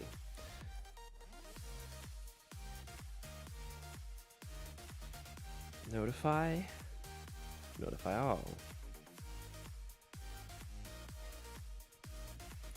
To string. Wait.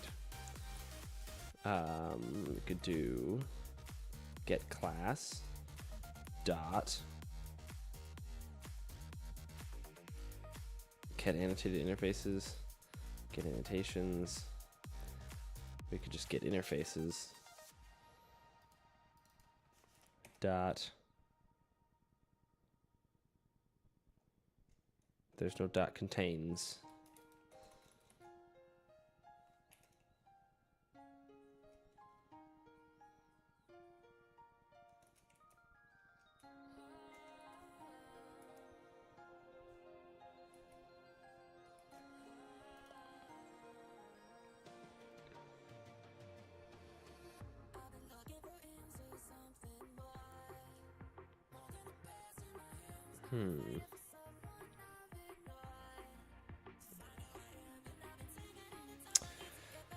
Okay.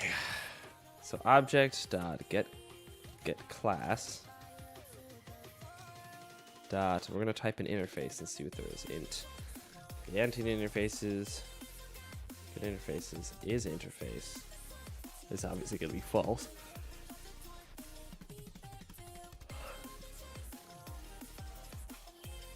Return the interfaces.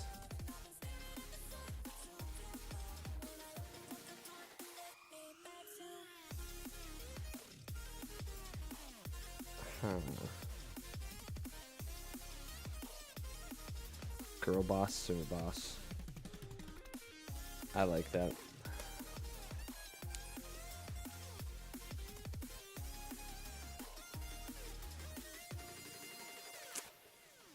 We're gonna take the cast out of iMovable entirely. And we're just going to do if object dot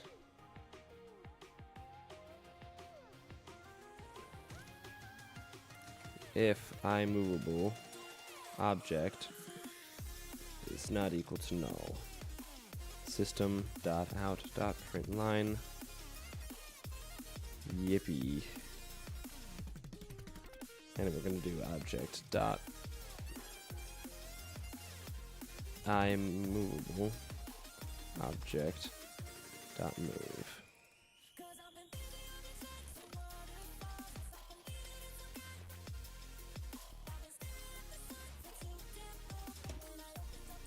Yeah, okay.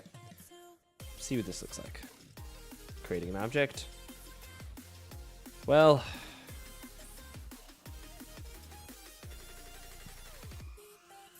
cannot be cast to class. Is there any way to attempt to cast without actually trying to cast it?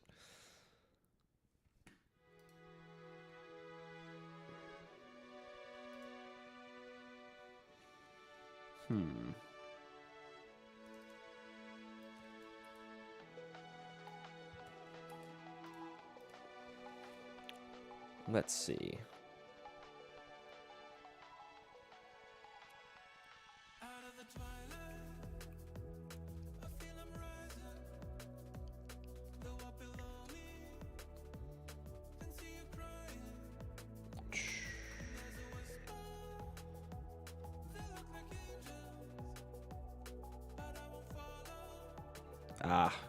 Credit cards exploding or burning? I'm curious. Okay. So I think inside of a game object, we are going to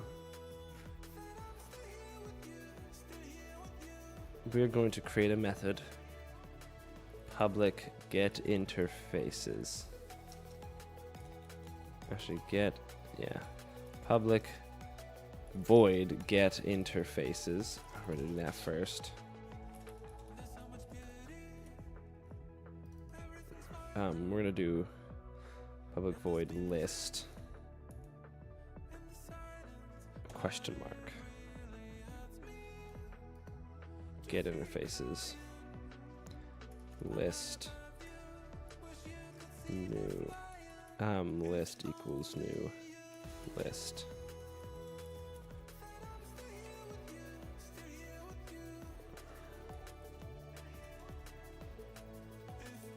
equals new linked list.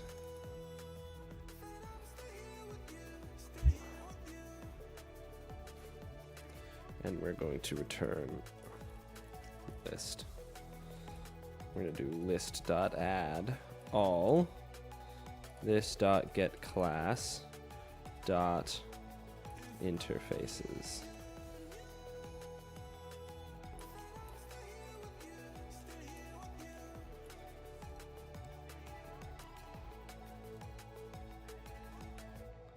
Change to add all. Okay, hold up.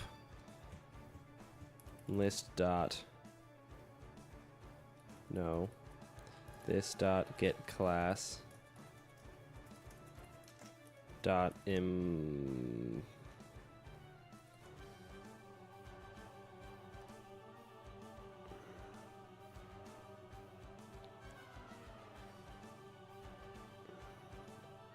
interesting.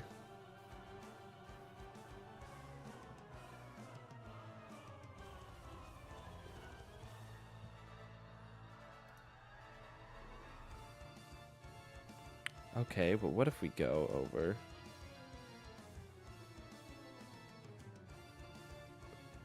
and we get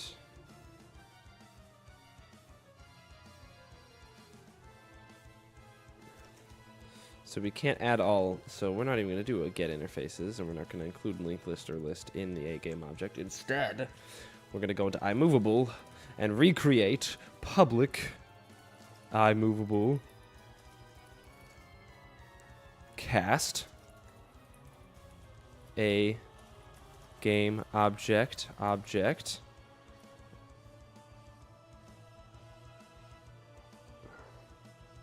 import a game object, return no, then we're going to do object dot get class dot cast.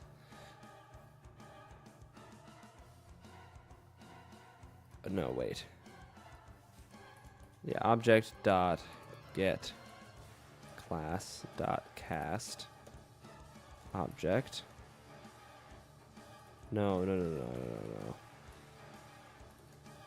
This. Actually static, so it'll be iMovable dot get class dot cast. Return iMovable get class cast object.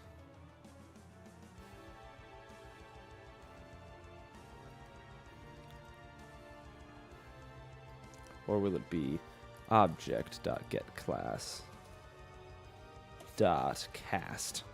Casts an object to the class or interface represented.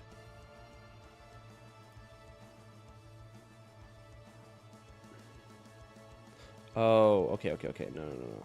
So we are going to do iMovable.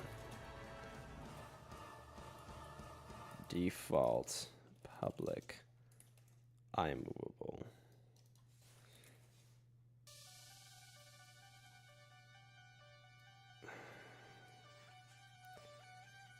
And we're going to do iMovable dot class dot, oh no,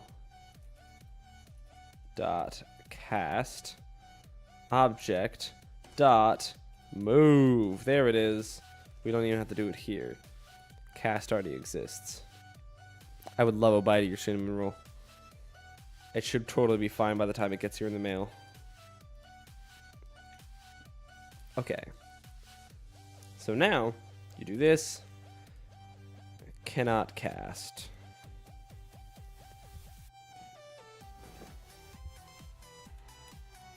Dot.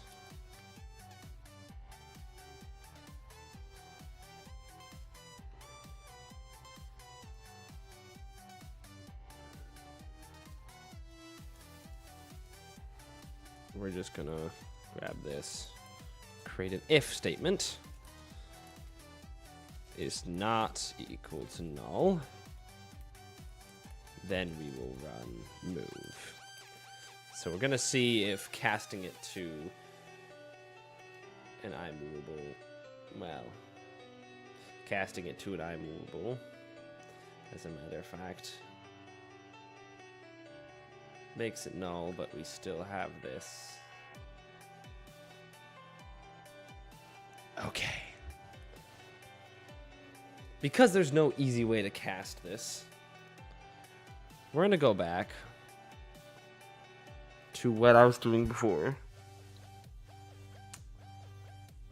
which is going to be public static void update list linked list a game object new list, and we're going to create an array list of a game object, actually an array list of iMovable list equals new array list of iMovable. Well, I don't even have to do that, do I? We're going to import array list, and we're going to import linked list. Actually, we're just going to get list. List is good enough. Alright, I am going to skip this for now. So on update list, once it's called, which will be by the spawner thread, and this will do motion thread dot update list.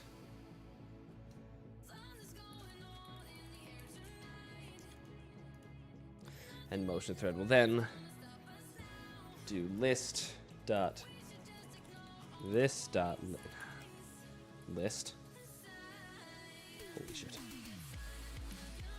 Private static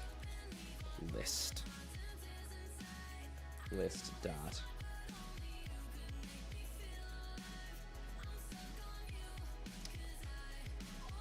clear, then list equals new list.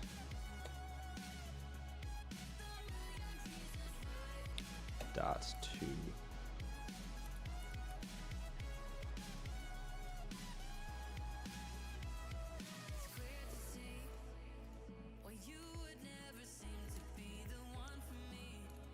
equals new array list with all of this.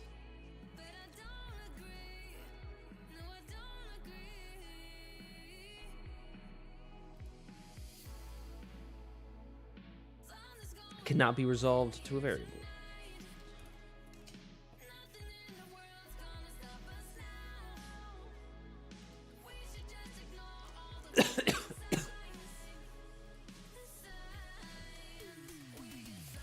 Motion thread. Oh, that's right. It needs to be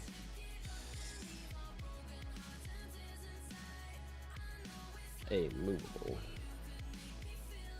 All right, then we'll do for a game object in new list list.add object.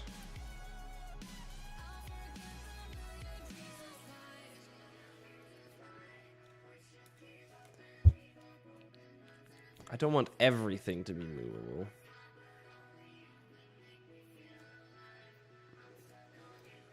Oh, we've run into the same problem.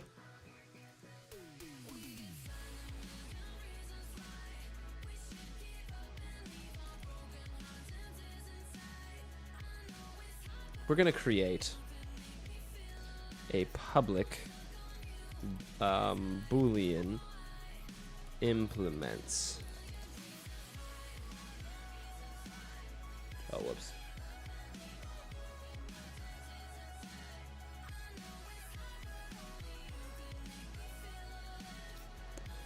Is implemented.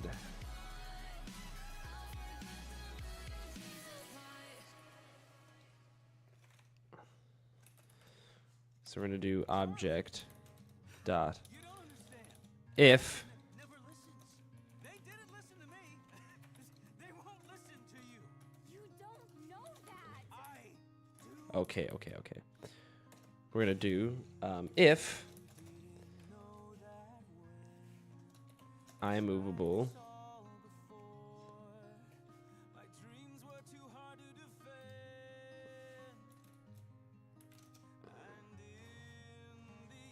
a game object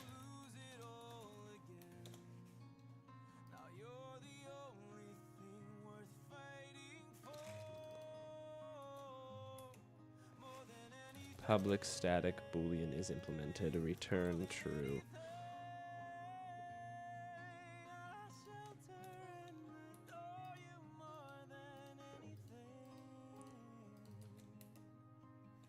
Default. I just don't want you to be crushed by them like Oh yeah, object. When I was young, I didn't really know you at all. I always felt so small. There we go. Heard your stories, Static boolean is implemented. By default will just be false. the tales about your lofty dreams. No, I listened breathlessly. it's going to be a default It could be public boolean is implemented. so Is movable. it's the view I had of you. And it's going to be abstract. We were fighting Do you want out, doggy? Let me let this doggy out of here. Let's get out of here.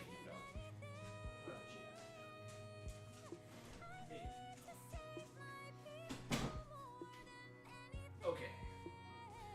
So we're creating. Alrighty. Good night, Blue. Enjoy your night. Enjoy your sleep. So we're gonna go and get object dot is movable.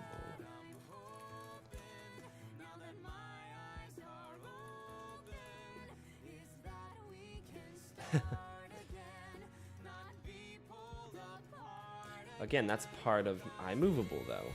It's not part of a game object. This is difficult. Very difficult. There's an easy way to do this, and I know there's an easy way to do this. But I'm just blanking, I guess.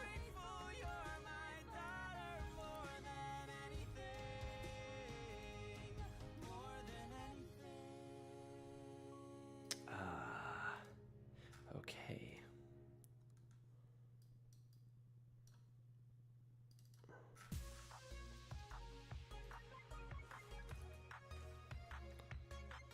We're going to do public boolean does implement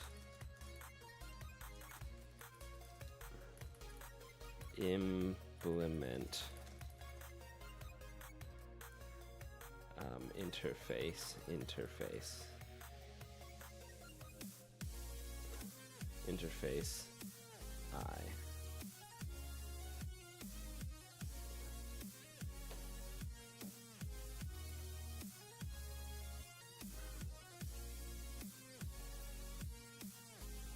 Okay.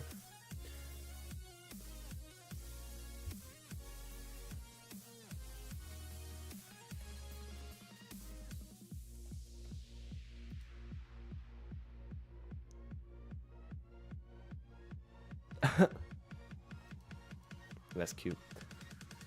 Okay. So we're going to use a public boolean does implement. We're going to get an interface. What kind of interface?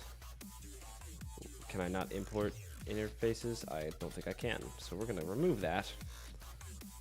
We are going to does implement. We're going to create implements movable is movable. We're just going to create a thing in a game object called is movable. We're going to see if it's movable.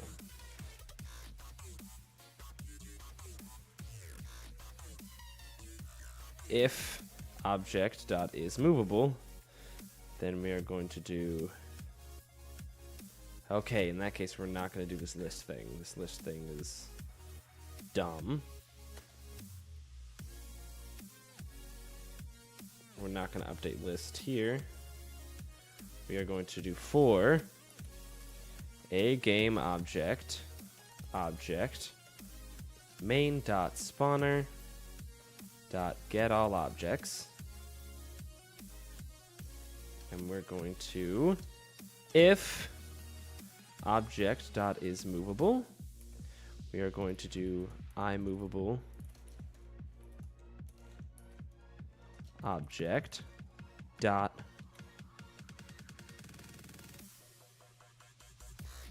move.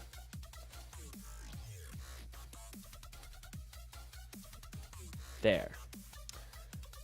So now, if an object is movable, which we'll have to save in fact, in iMovable.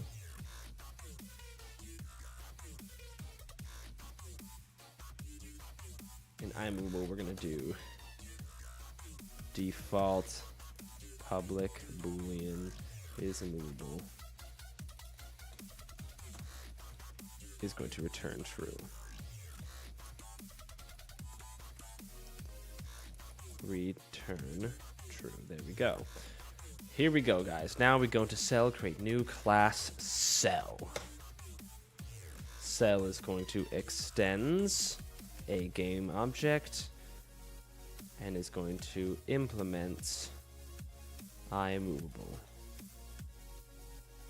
We're going to import it. We're going to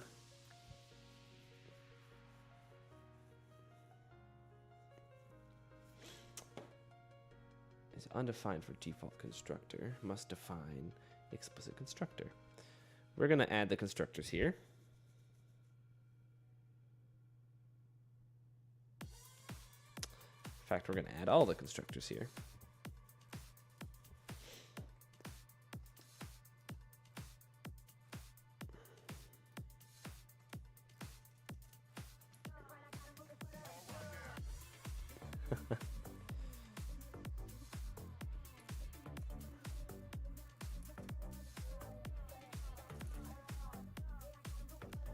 We're going to replace in the selected lines of this, replace a game object with cell.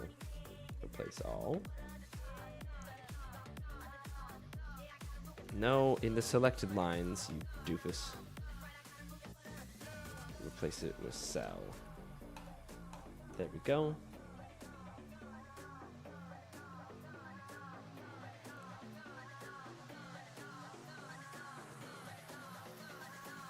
Super. We're going to call super X, Y, W, H, E shape. Oh, shape.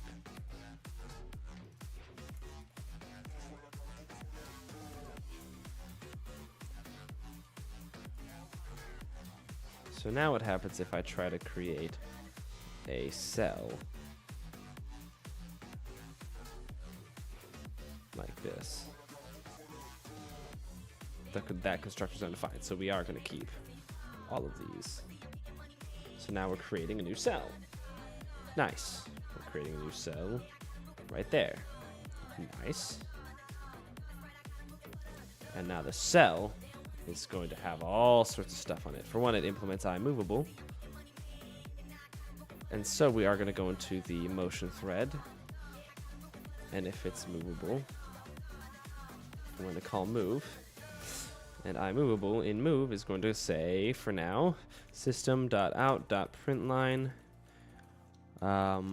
moving must be implemented.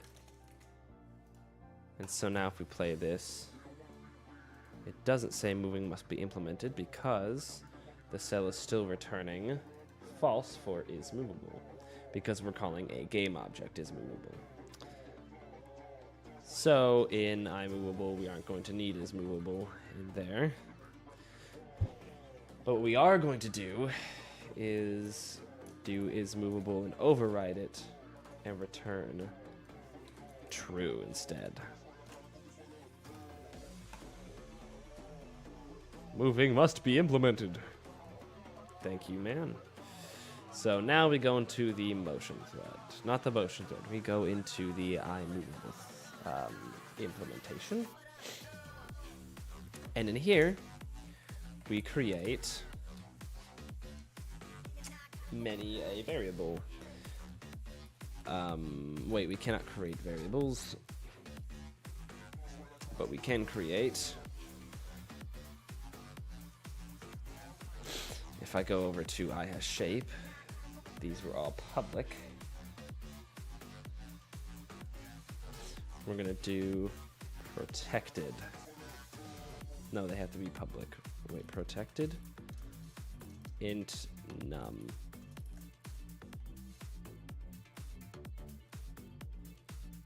Public, private, abstract, default. Private.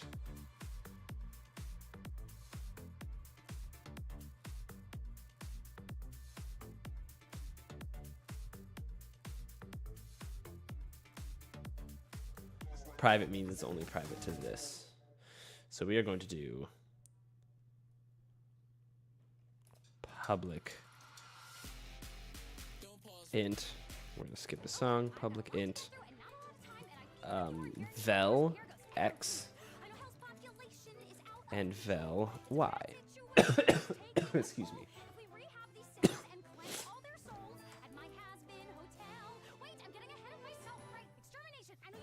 So we're gonna get vel x, vel y.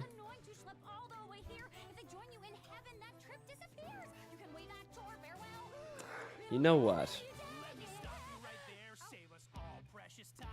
Instead, what we're gonna do. All right. Farewell, Joy. Sad to see you go, but I am going to stop you in a moment. First, we are going to create. So here's what we have to consider. We either do setting and getting of this, or we just make move abstract.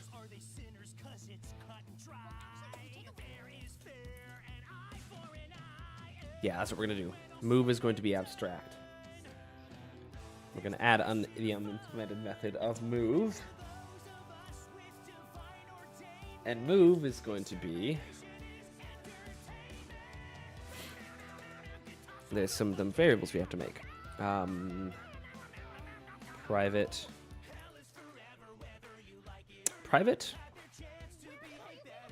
We'll make it private for now. Private int val x. Private int val y.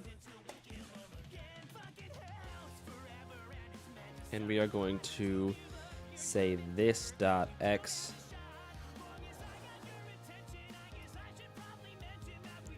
equals this dot x plus this dot val x. And then do this, but with y. Y and y.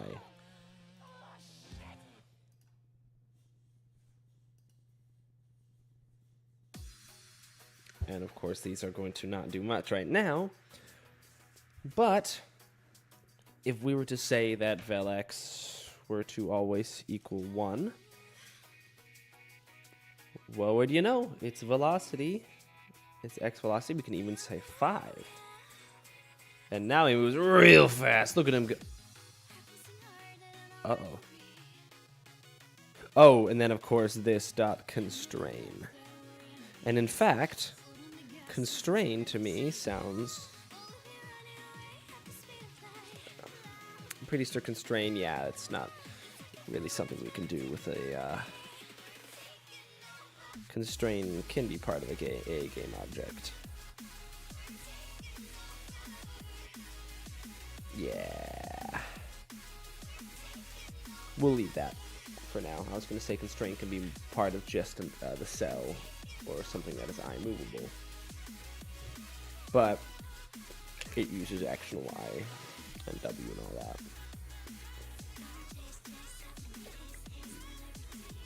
We'll leave it a part of a game object.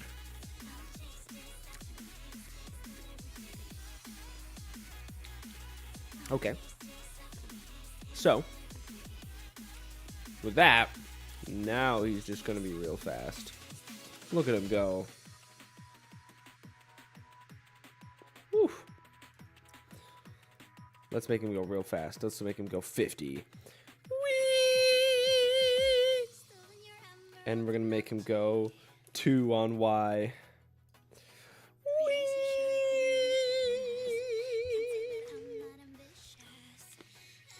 But now, we're going to finish off with a wander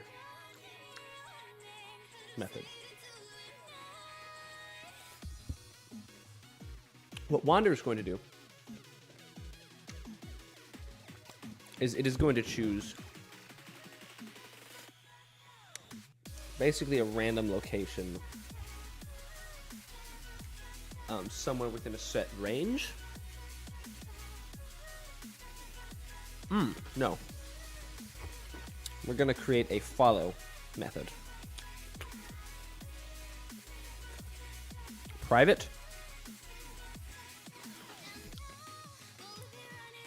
XY target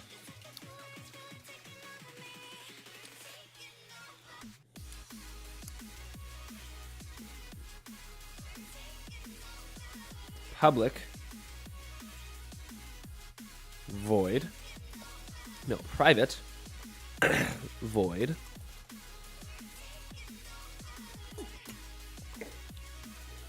to target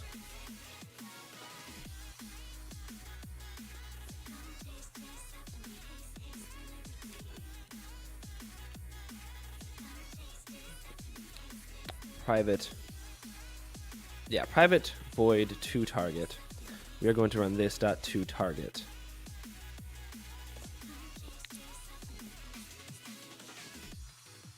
And to target is going to do if this dot get pos is not equal to this dot target.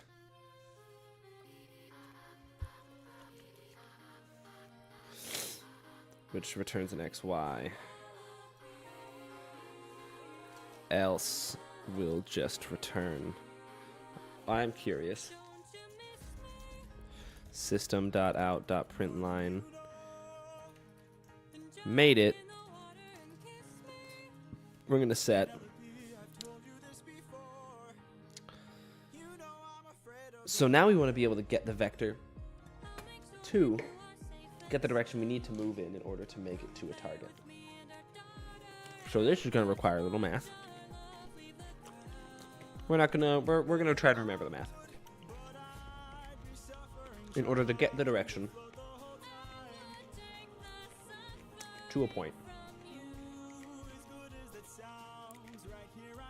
Oh, damn.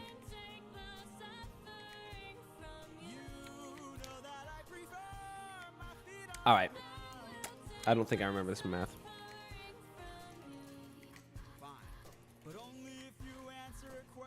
How to get vector direction from 2 points. Subtract the coordinates from the initial point from the coordinates of the terminal point. And let's say he blocked the way home with giant waves and giant storms. How am I to evade him? How am I to get home?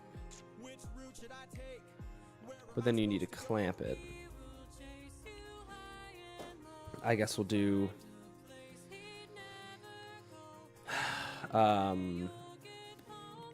vel x equals this dot get x. We'll do this dot target dot x minus this dot x, and then vel y will do the same. Now jump in the water. Let's just see if that works.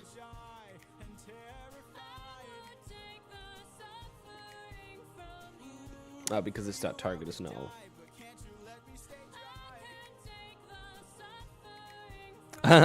I'm sorry about that. Yeah, I think they're both gone by now. I'm almost done with this, and then I'm gonna end stream. Speaking of which, let me go ahead and send something off real quick.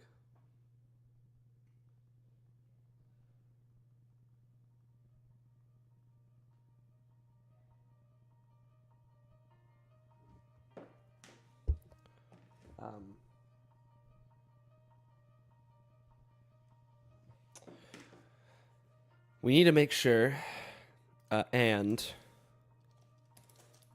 this dot target is not null, not equal to null.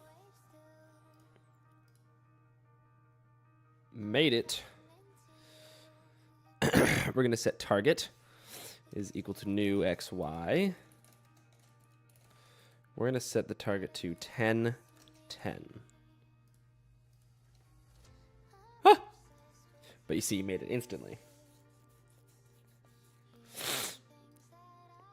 Oops.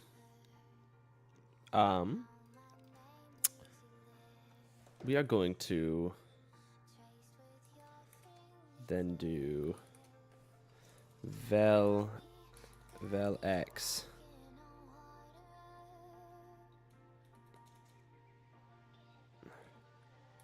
we're going to do an int max vel is equal to math dot max between vel x and vel y. Yes, but backwards.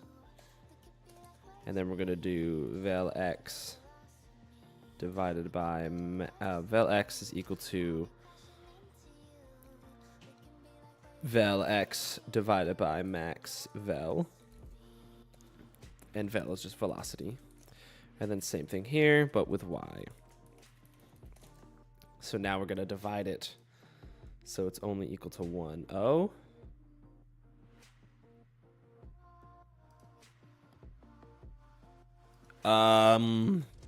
Okay.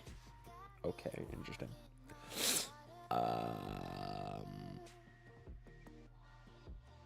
We're gonna system.out.println vel x plus vel y. And we're going to use this dot as well.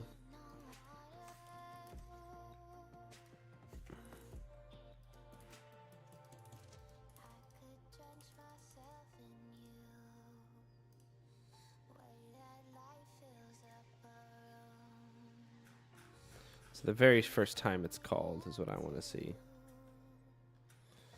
-328 and -612. I don't think that's correct.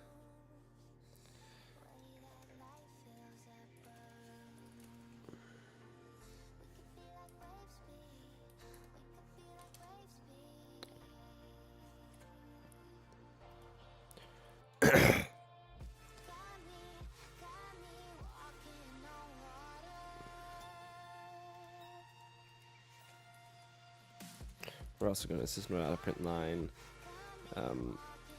max vel.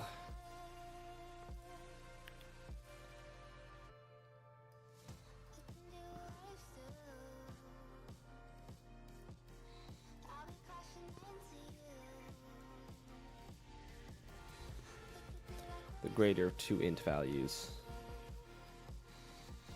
Oh, that's right. And we got a point in the right direction.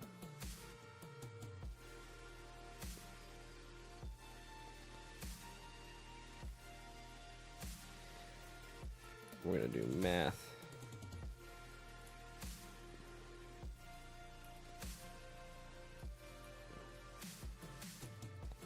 So we're going to get the absolute value of this, math.absolute.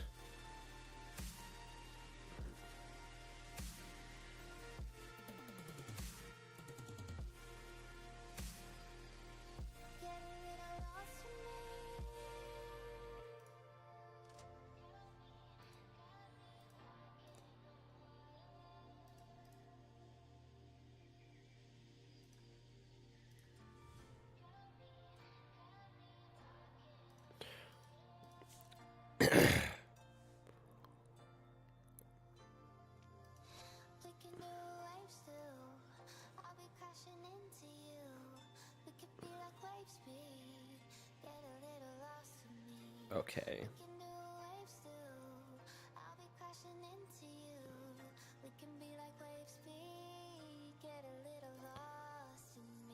direction of 2 points. x2 minus x1, y2 minus y1. Normalizing.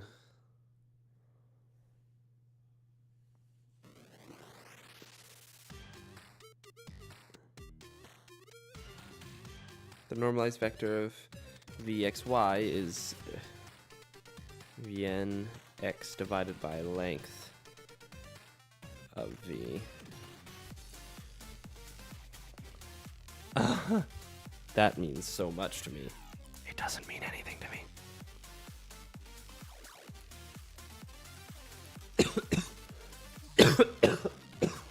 Normalizing a vector. How to normalize a vector. 1, calculate its length. Then, okay, how do you calculate its length? What do you mean by length? Why am I forgetting what length is? Ships of an alien source are approaching from the sky. Radio contact has been attempted but cannot be established. Instructions are to prepare for an attack by an unknown enemy. Given vector A, its xyz components are calculated as followed. The magnitude length of a vector is the square root of ax times itself, so of a squared, y squared, and z squared. Y square roots of the addition of each of them, so... Oh, of the addition of all their squares, okay.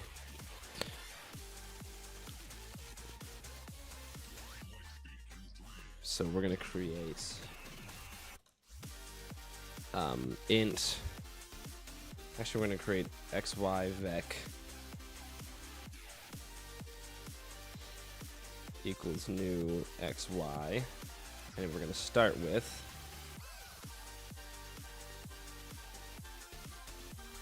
this dot target dot x and this dot target dot y. Actually, this dot x minus, and then this dot y minus this dot target dot y. And then we're going to do vec, well, in xy we're going to create, we're going to go to the xy class and create something called public void normalize vector.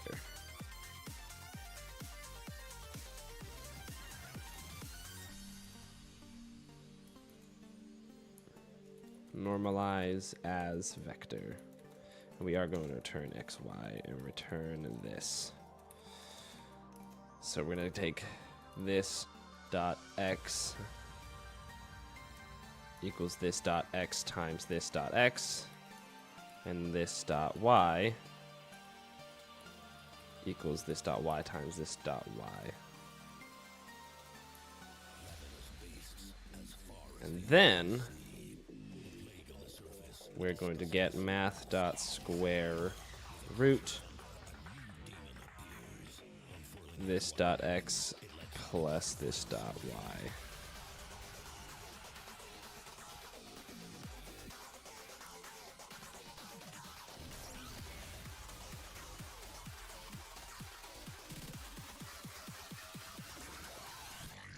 Int vec len equals, actually int length equals math dot square root, actually length double long dub length double length. Okay. And then you normalize, which is x divided by the length. this dot x equals this dot x divided by length.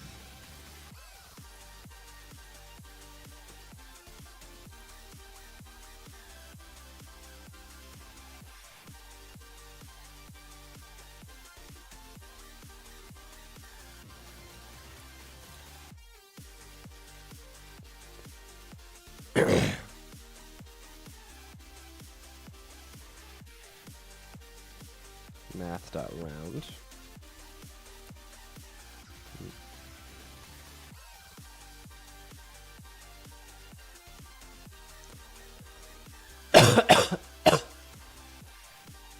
Excuse me.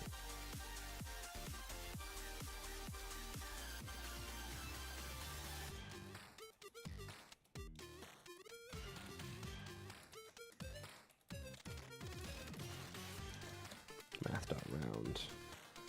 And cast it to an integer.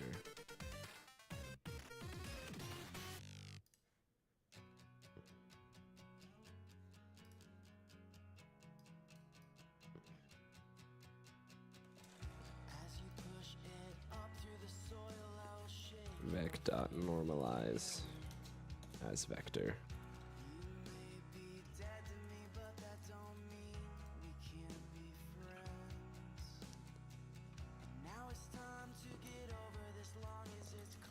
Velocity.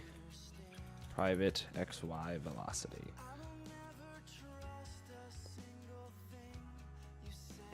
Velocity dot x.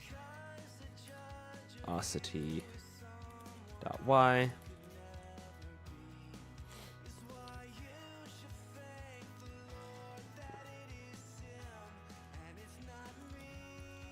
And then this dot velocity will equal dot velocity will equal vec dot normalize as vector. And then system dot out dot print line vec. Actually, this dot velocity.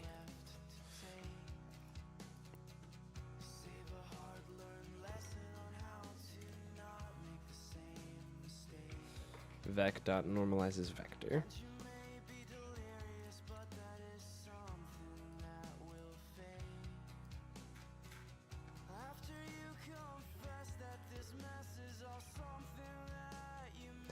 We're gonna do a tick rate of one frame per second.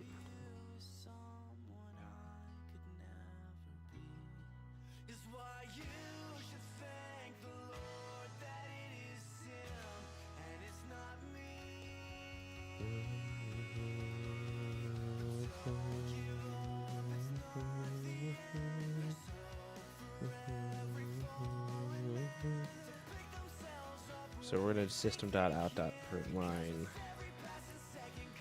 this pre-normalized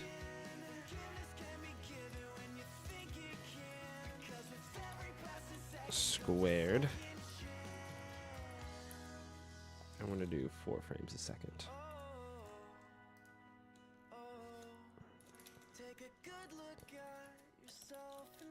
Length.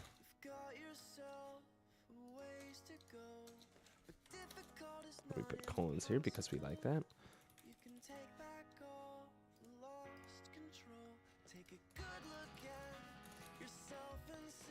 Complete.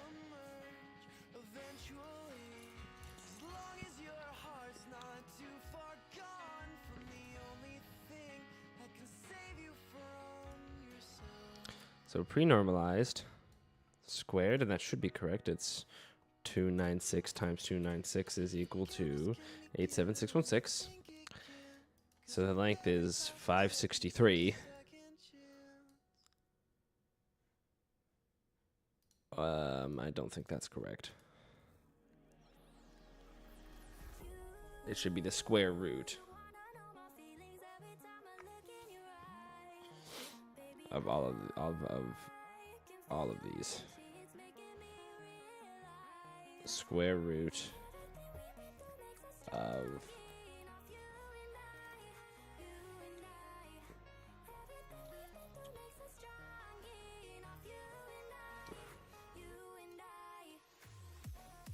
we're going to do this.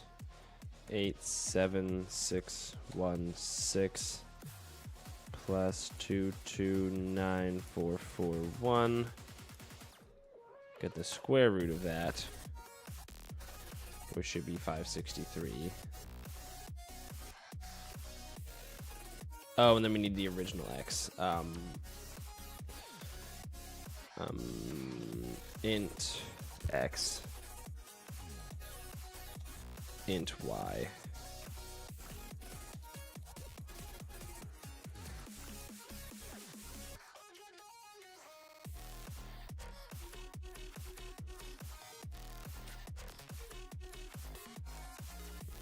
There we go. Let's try that.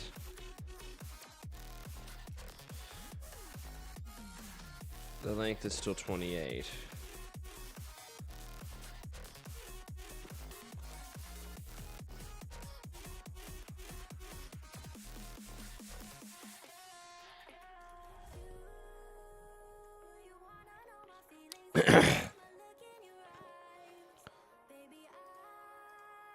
So pre-normalized, we got 304 and 509.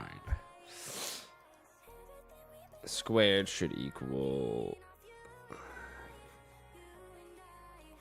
x plus y. X plus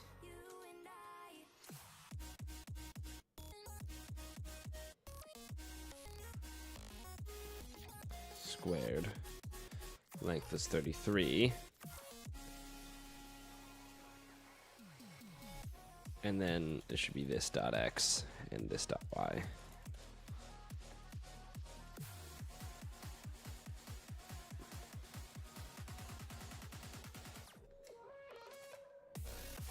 Pre-normalized, squared, length, and complete was 12.9.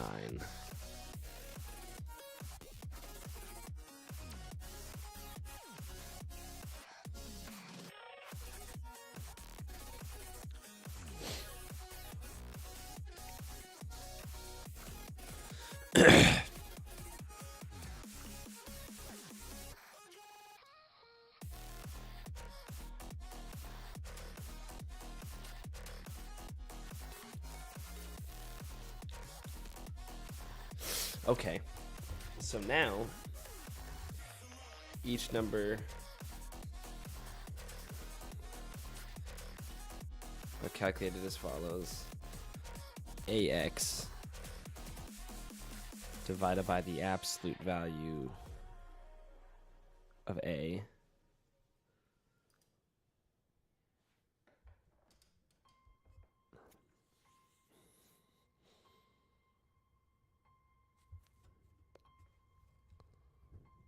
three one two and a length of 3742. A normal list of components x is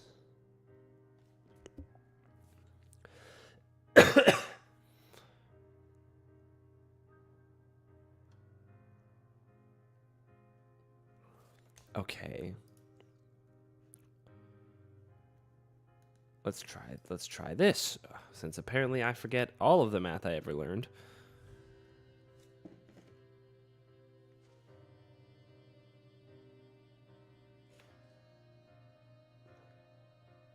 Since I forget all of the math I've ever learned in my life.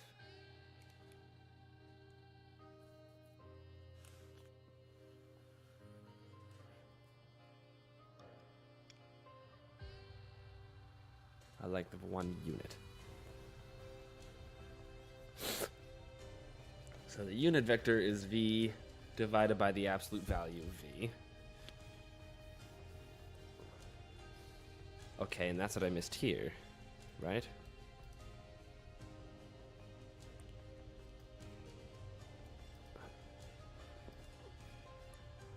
The absolute value, which is the absolute value of the square roots.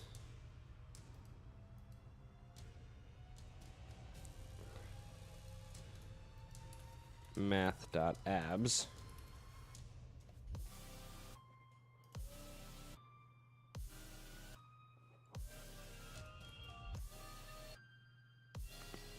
as a shorthand notation, the magnitude of the vector A is equal to the squares, the sum of the square, the square root of the sum of the squares. I didn't add the squares. I added the wrong ones. There we go.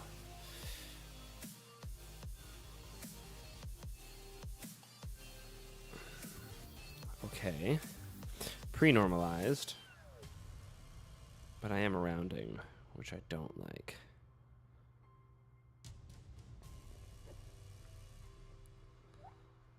I guess I'm fine with it.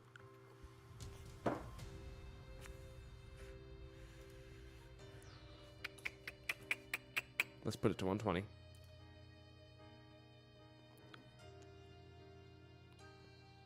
Well, that didn't work so well, now did it?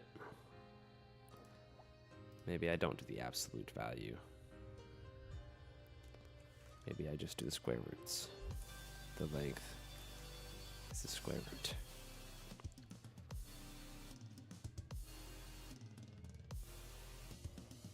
I can only move positively for some reason, which I find incorrect. To target, and then constrain. It needs to constrain as well. Doesn't it constrain? Let's find out. It's gonna move. And it doesn't constrain. Okay, we're running into some issues here. So pre-normalized, squared, length, complete.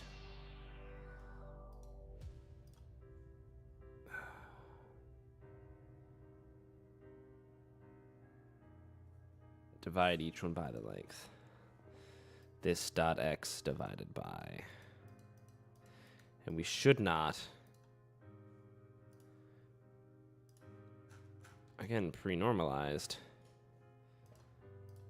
Am I getting... Okay.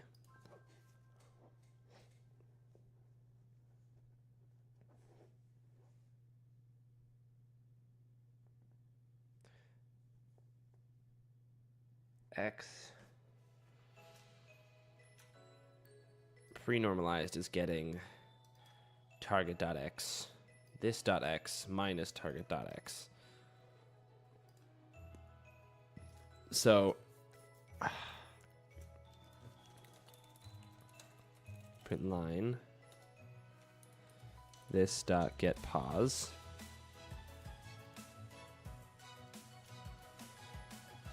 So 139. So it is 139 minus 10. Are we sure it's not the other way around? Where you get the target minus the current location. I think that's what it is. The target minus the current location minus this dot y.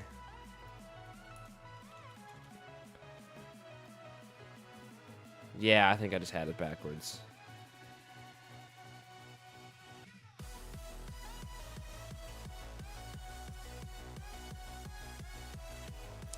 But it's not saying made it.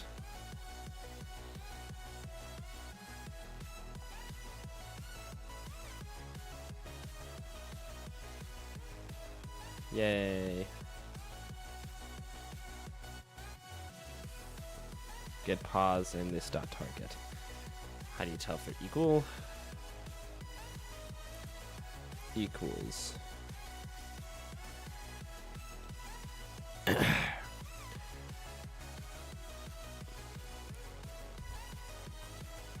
XY OBJ. XY other equals, not XT, XY.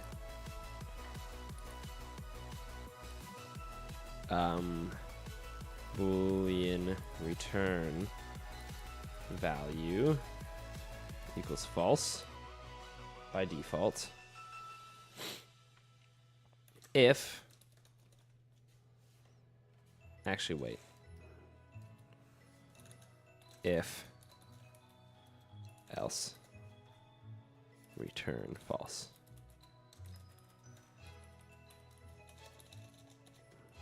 So if this dot x is equal to other dot x, And this dot y is equal to other dot y. And return true. There we go.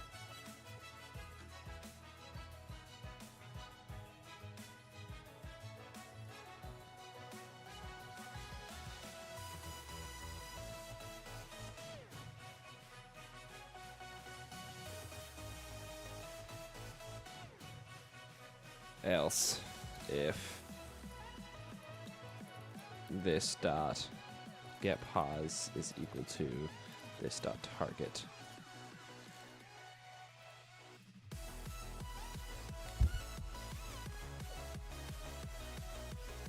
Well,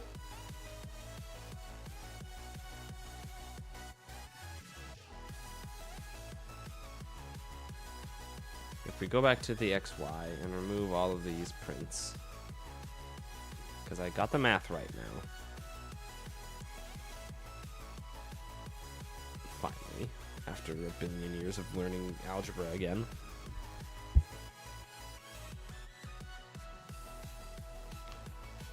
And it's continuously printing.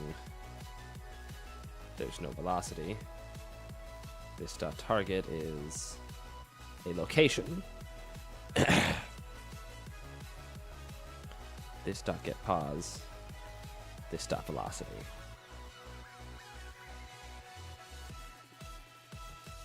Plus this dot get this dot target.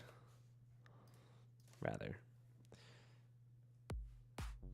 So how come it's not thinking it's equal?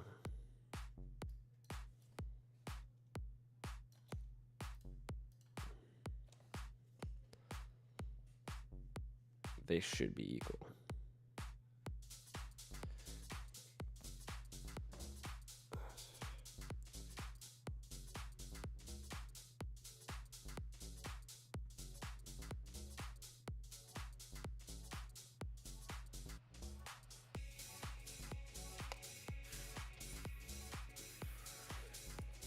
System dot out dot print line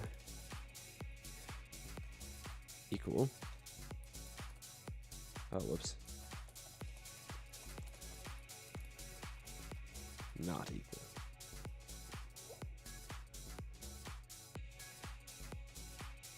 Oh, so it's not even calling equals. Oh, because I have to actually call equals. Not just the equals thing. It doesn't override this. Dot equals target. And this dot target is not equal to null.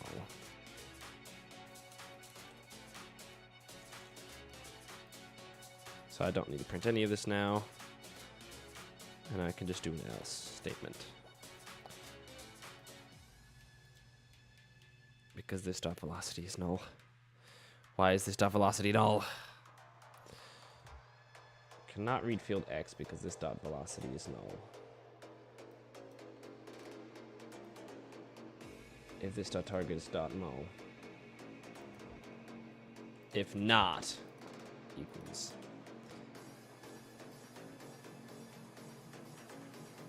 Made it.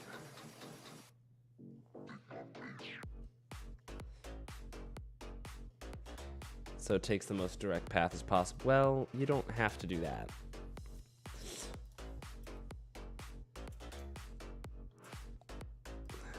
If this dot gets pause, this is not equal to. Then we just have to create some sort of, well, it looks fine now. Interesting. Let's set the target to something like 810. 800, 100.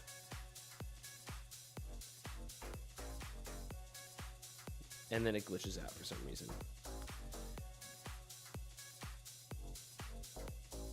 I guess it'll set this dot velocity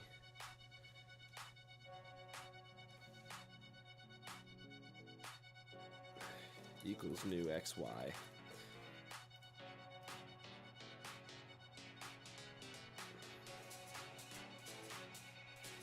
There we go. All right. So now that we've created a way for it to target things, if you hit call to target, it's going to move to target if target is not null.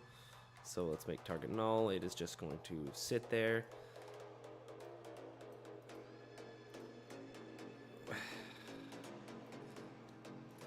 Let's do this .target not null first, and then call the and. So it might not call the raw one right out the gate. There we go. That's better. So if it's not null, then it'll check if they're not equal, and if they're not equal, it will start to move towards, which we've created something for, because it sets the velocity. So that gives us a lot of bare bones to continue creating the cell. So next stream, we will start, we will create, I want to create a, basically a logistics thread that adds logic to each cell. And then I want to start working on organelles, which is a component that a cell can have, and you will see what that looks like. But in the meantime, this took way longer than I thought it would. It lasted way longer than I thought it would, but that's okay. Thanks for sticking around if you did, for the video, for the VOD, or for the stream.